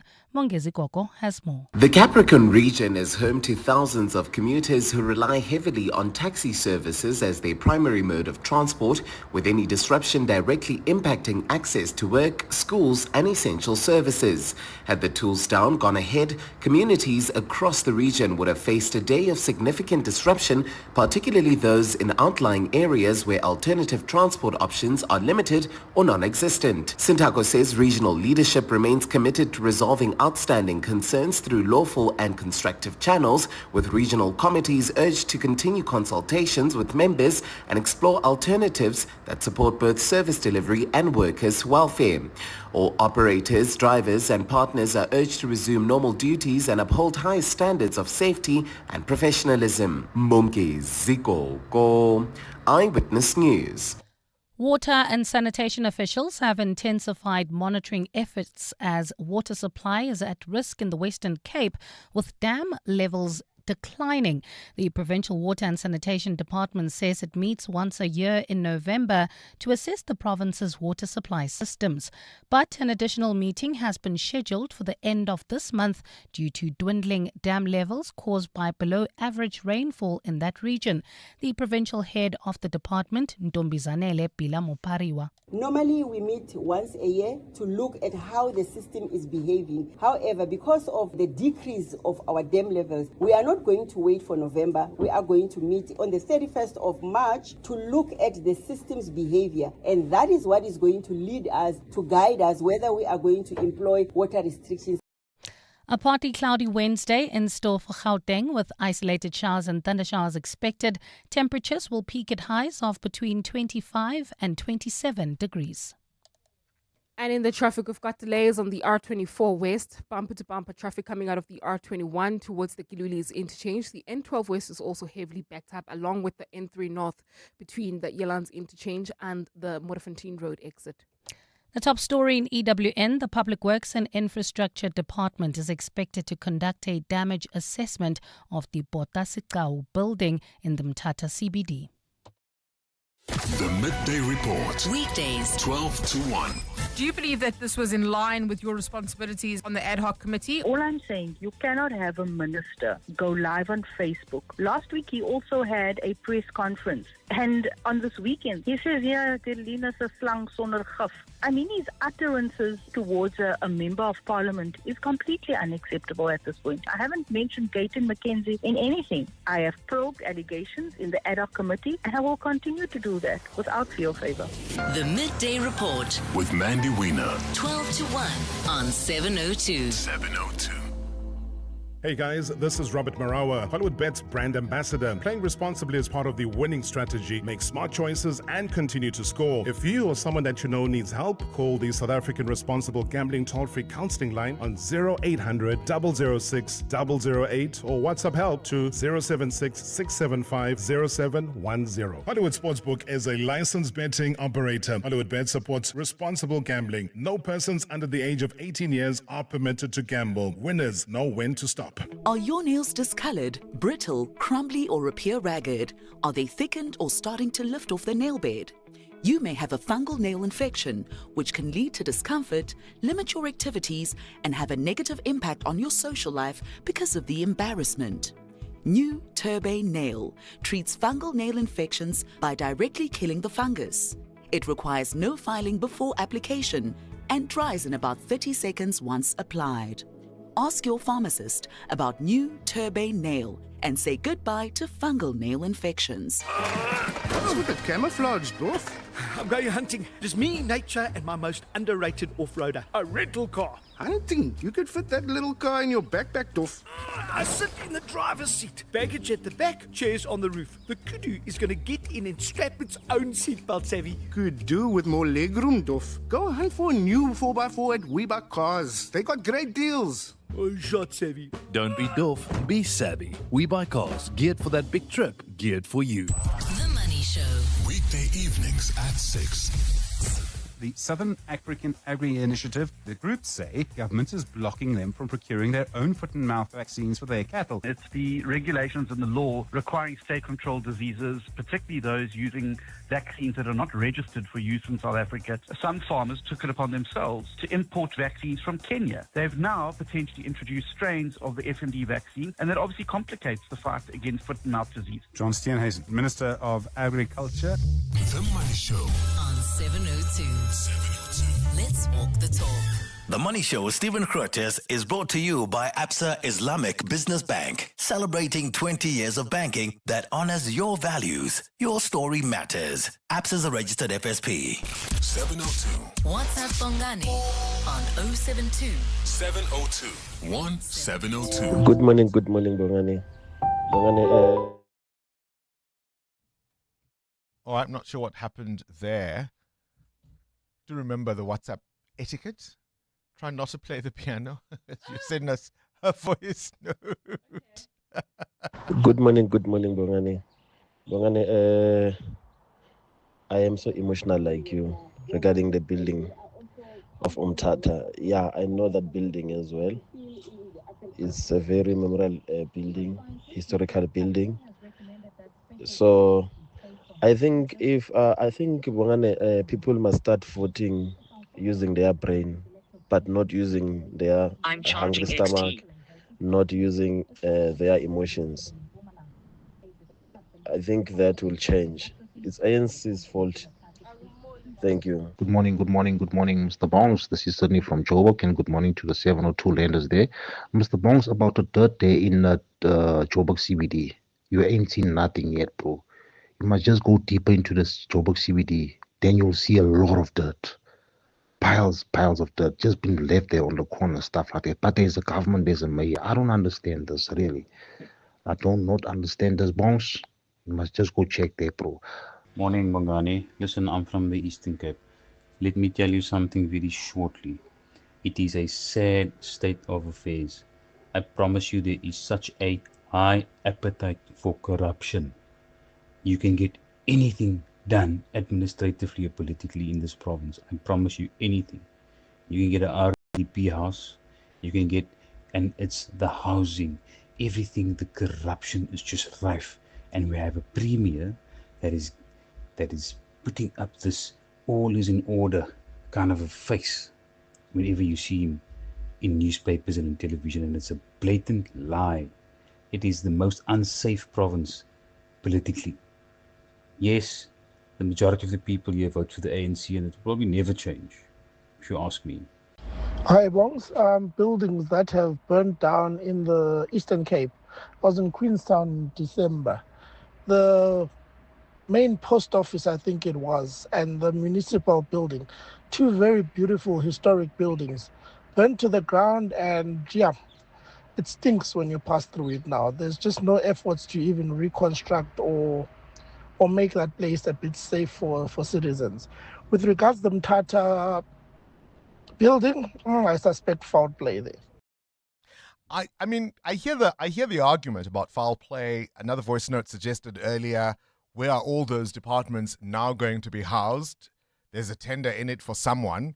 Oh, firstly, I don't think there are many buildings of that kind readily available, Mthatha, for those departments to move into. And the corruption angle, I hear you. It's obviously a possibility.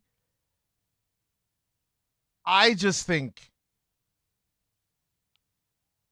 we're expecting too much. I think that's what it is. I think what this likely was caused by, and investigations no doubt will reveal it at some point, was probably just rank neglect. Not even incompetence, just neglect. It's not that they couldn't. It's just that they didn't. This was a building that was reported to routinely not have power. It's not that they couldn't. It's just that they didn't. Now imagine if the rest of the country voted like the Eastern Cape does. There's no threat of any change in the status quo. We've got premiers in that province who've been accused of faking their academic qualifications. Premiers. Not one premier, I'm not saying a premier, I'm saying premiers, plural, who've been accused of faking their qualifications. Why would this surprise us? Yeah? EWN Sport.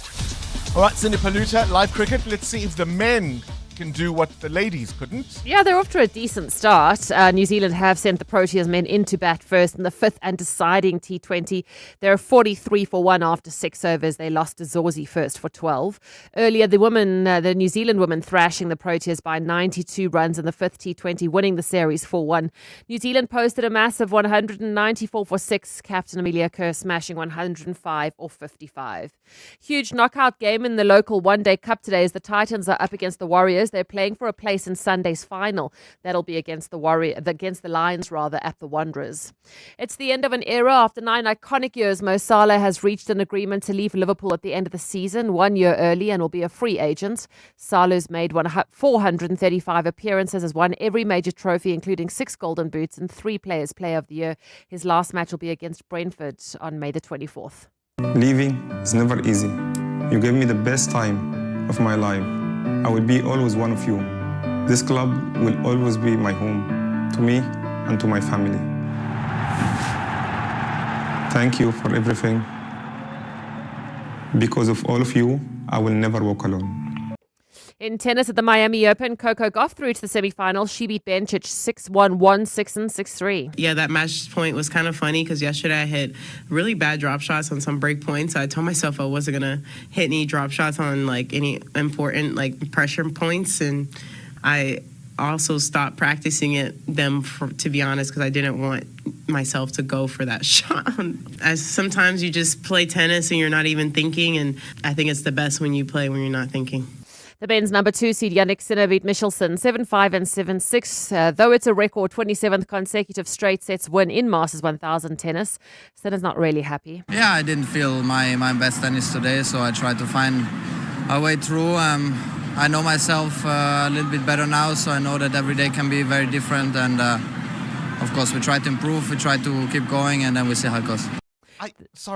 Every time I hear this man speak, he sounds like Nadal. I always sort of do a double take, right? I know he's Italian, but yeah, random thought intrusion, Cindy. Sorry. The 6th seed Taylor Fritz is out. He lost to Leheka in straight sets. Cindy Paluta, Eyewitness News Sport. This is what progress sounds like. At South African Airways, we've added more aircraft to the runway, increased our flights from just over 1,000 in 2021 to over 24,000 last year. And we continue to add more destinations and routes. It's steady progress over time. We know there's still work to do, but every day we're building something stronger. An airline that shares the resilience of the country it carries. South African Airways. Book your next flight at flysaa.com today. Now, if this doesn't sound like heaven, I don't know what does. Imagine beginning your holiday with the sound of the ocean and then ending it with a sunset encounter with the Big Five. Club Med is bringing their brand new beach and safari resort to KwaZulu-Natal this July. It's the first of its kind, and it combines a beachfront escape with a private safari lodge experience all in one holiday. It's all fully inclusive. Think gourmet dining, activities, wellness, and more. Take advantage of the Club Med season opening sale from 24 to 27 March. Book at clubmed.co.za. T's and C's apply. The team's on a roll today. Let me focus on payroll. Duty calls in the kitchen. That's why I have a business insurer that is agile and on the ball all the time on all things. I chose My Way Business Insurance, getting 24/7 emergency service and saving on my premiums, plus my business assist to handle my admin. Visit myway.co.za or dial 0860 64 64 64 and get a quote today. My Way is a licensed non-life insurer and FSP. T's, C's and standard rates apply. My Way. Live your way. EWN Traffic. 13 minutes before 9. Let's wrap up the morning's traffic. Bongani, unfortunately, the R24 West and the N12 West are the no-go areas for this morning. There's queuing traffic between the R21 and the Kiluli's interchange. Please try to avoid, if you're heading towards areas like Germiston as well as Bedford View, please try to use the N17 West instead. If you are traveling on the N1 North towards the city of Tshwane, queuing traffic coming out of the Bakri interchange towards Islandale Road. There's also queuing traffic, in fact, heavy traffic volumes on the M1 South between the Grayston Drive off-ramp and Collar Drive. An accident there. The M1 North is also heavily backed up as a result towards Grayston Drive. More updates at the top of the hour. Do stay tuned. There's more EWN on air, online, and on the EWN app. Zakes owns an electrical business that lit up the neighborhood. Literally. One small spark, one big legal nightmare. But he has public liability insurance from Budget. The damage was covered and his clients sorted. Sharp. To get public liability cover, visit budgetinsurance.co.za. Budget Insurance, official insurer for good South Africans. Budget is a licensed non-life insurer and FSP. T's and C's online. Is your skin itchy, flaky, red or discolored? You may have a fungal skin infection. Turbane treats a variety of fungal skin infections, like skin thrush, a red and itchy rash with small pimples, usually in damp skin areas, ringworm, a ring-shaped, sometimes itchy rash, athlete's foot, itchy red discolored or peeling skin on your feet or toes, and jock itch. Turbane kills skin fungus, and you only need to use the cream once or twice daily for 1 week compared to other 4-week treatments. Ask your pharmacist about Turbane cream and say goodbye to fungal skin infections. Vodacom's Red Hot Deals presents ready-to-use home internet with 400 gigs of anytime data, plus a Vodacom 5G home router with up to 20 megabits per second download speed for just $399 per month over 36 months. Miss it, miss out. Available in-store and online. T's and C's apply. Further together, Vodacom. Coming up on the Clement Mthatha Show on 702. Clement Mthatha is on your radio between 9 and 12 and joins us now. A very Good morning to you. Good morning, Mr. Bingwa. I was saying a little earlier, I've spent a very emotional morning because that building that was on fire, that's been on the news everywhere, Potasta building, until I was about 11 or 12, it was the highest building, the tallest building I'd ever seen before I came to Gauteng. For me, it's, if I can find an equivalent description, it would be like seeing the UNISA buildings ablaze. It would be like seeing the Carlton Center ablaze.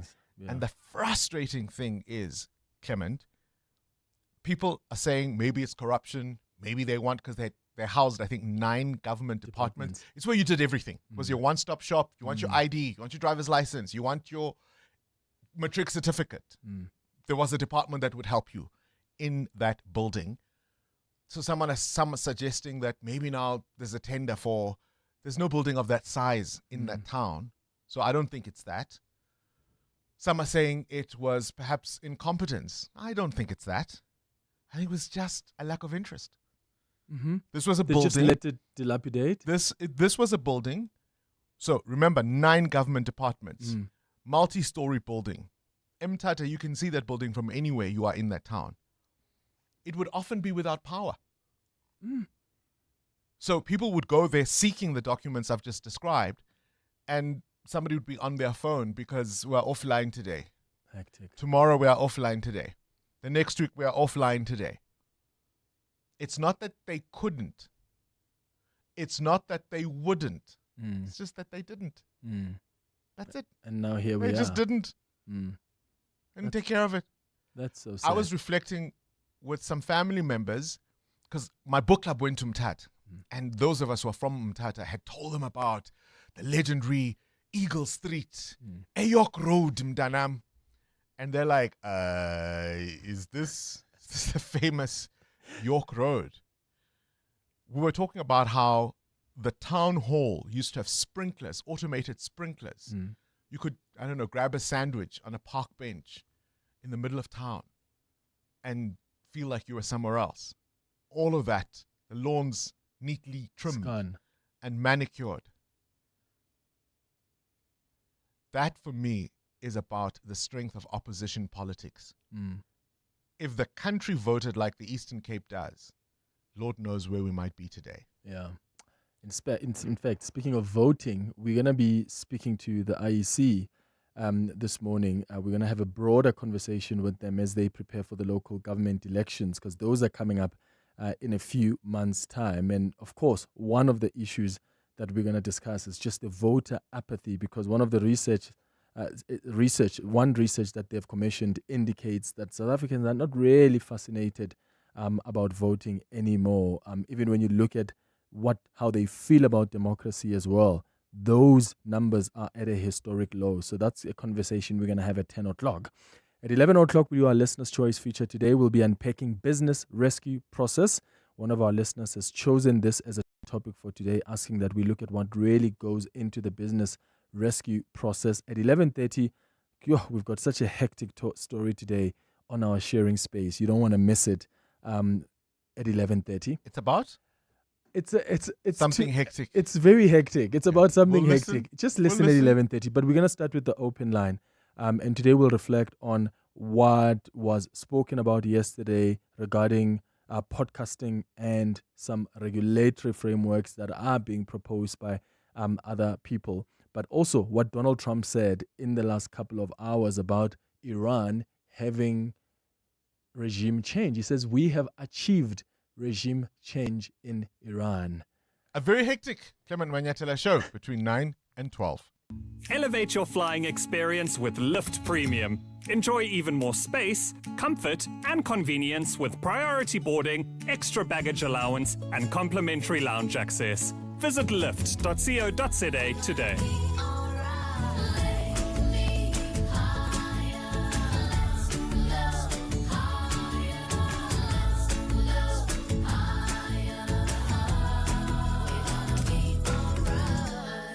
Let's hear from Al, owner of Johnson's Cable, why it pays to switch to Outsurance Business Insurance. I thought it was going to be difficult to switch to Outsurance Business Insurance. Switching was so quick and easy. I'm happy with the premium that I'm paying now. For electrical, tradesman services, and all other businesses, get a quote today and see why it pays to switch to Outsurance Business Insurance. Visit outsurance.co.za or call 08600 60,000 today. Licensed insurer and FSP. TCs and information online. Heard of a house that's Amafong Kong? Don't let yours be the next because of low-grade materials. Shop at Cash Build, where you'll find trusted quality building materials at the lowest prices every single time. Plus, until 30 April, when you spend 250 Rand or more in store at Cash Build, you stand a chance to win airtime, cash, and product prices. Tanta my chance with Cash Build. When you shop for quality building materials you can rely on. Inquire with our friendly staff in store on how to enter our Easter competitions. Cash Build. This is Breakfast with Bongani Bingwa on 702. Let's walk the talk. Running a small business takes more than just a good idea. It takes the right tools, support, and the people who understand what it takes to grow a business from the ground. The people who are resilient when things take a turn, when what you did not anticipate comes knocking on your door. That's the philosophy behind the 702 MTN Small Business Awards, to help entrepreneurs, those who establish small and medium-sized enterprises, to scale those businesses and to provide solutions to help them operate, grow, and thrive. We're joined now in studio by Dr. Nkosi Khumalo, who's the General Manager for SME and Indirect Channels at MTN Business, to break down what the 702 MTN Small Business Awards mean for entrepreneurs. It's that time of the year. Definitely. Yellow, Bongani. Yellow to everyone. I remember the winner of the MTN Small Business Awards last year and just the excitement and the scream and the running up to the stage, because the help that they get these businesses really, really does count.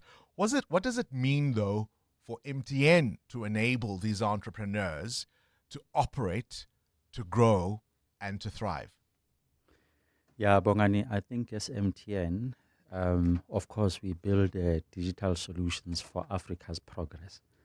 And that purpose, that ambition that we have, we obviously have to take it down to, the operational level. And when you talk about Seda Communications last year winning that award, what a marvel, what a difference maker it has made to her. I have seen her grow before the actual awards. She had about 6 people working for her. She has grown to almost 38 people. That's She's incredible. doubled her revenue. She had so many people that called her. I mean, she was saying to me, she's managed to get 3 big contracts with a big retailer who's doing scooter delivery. She's got about 6 scooters now. She's got about 2 vehicles that are traversing between Northern Cape and Gauteng, delivering goods.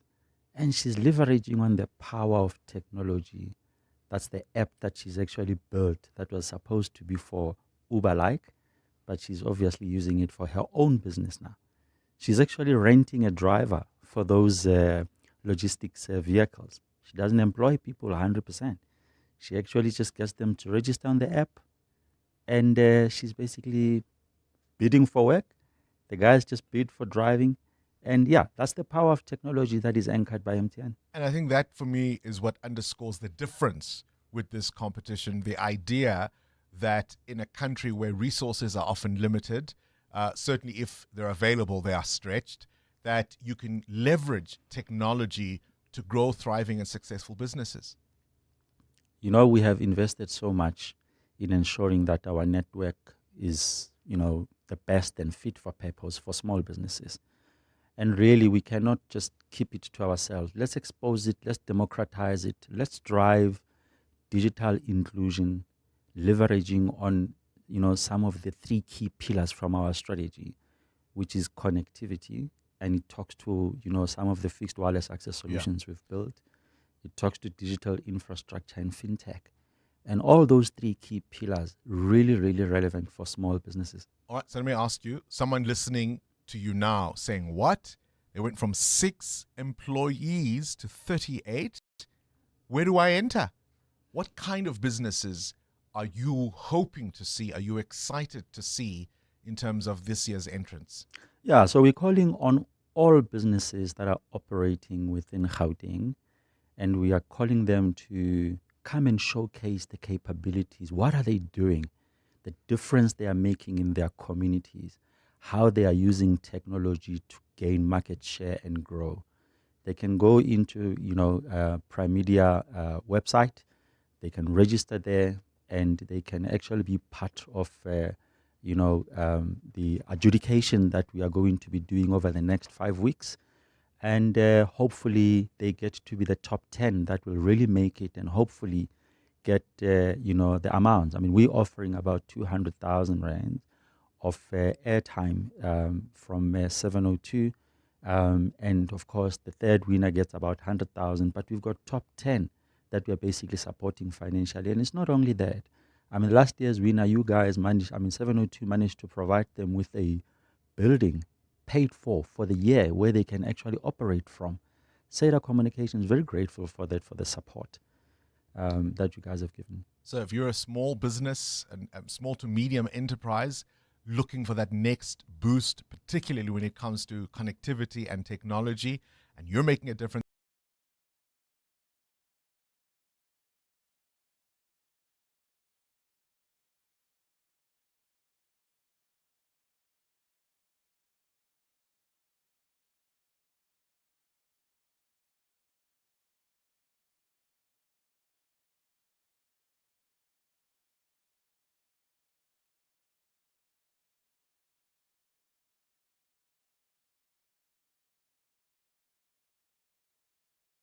Good morning, I'm Bali Dlamini. We begin in the Johannesburg CBD, where 4 suspects have been killed in a shootout with police in Yeoville.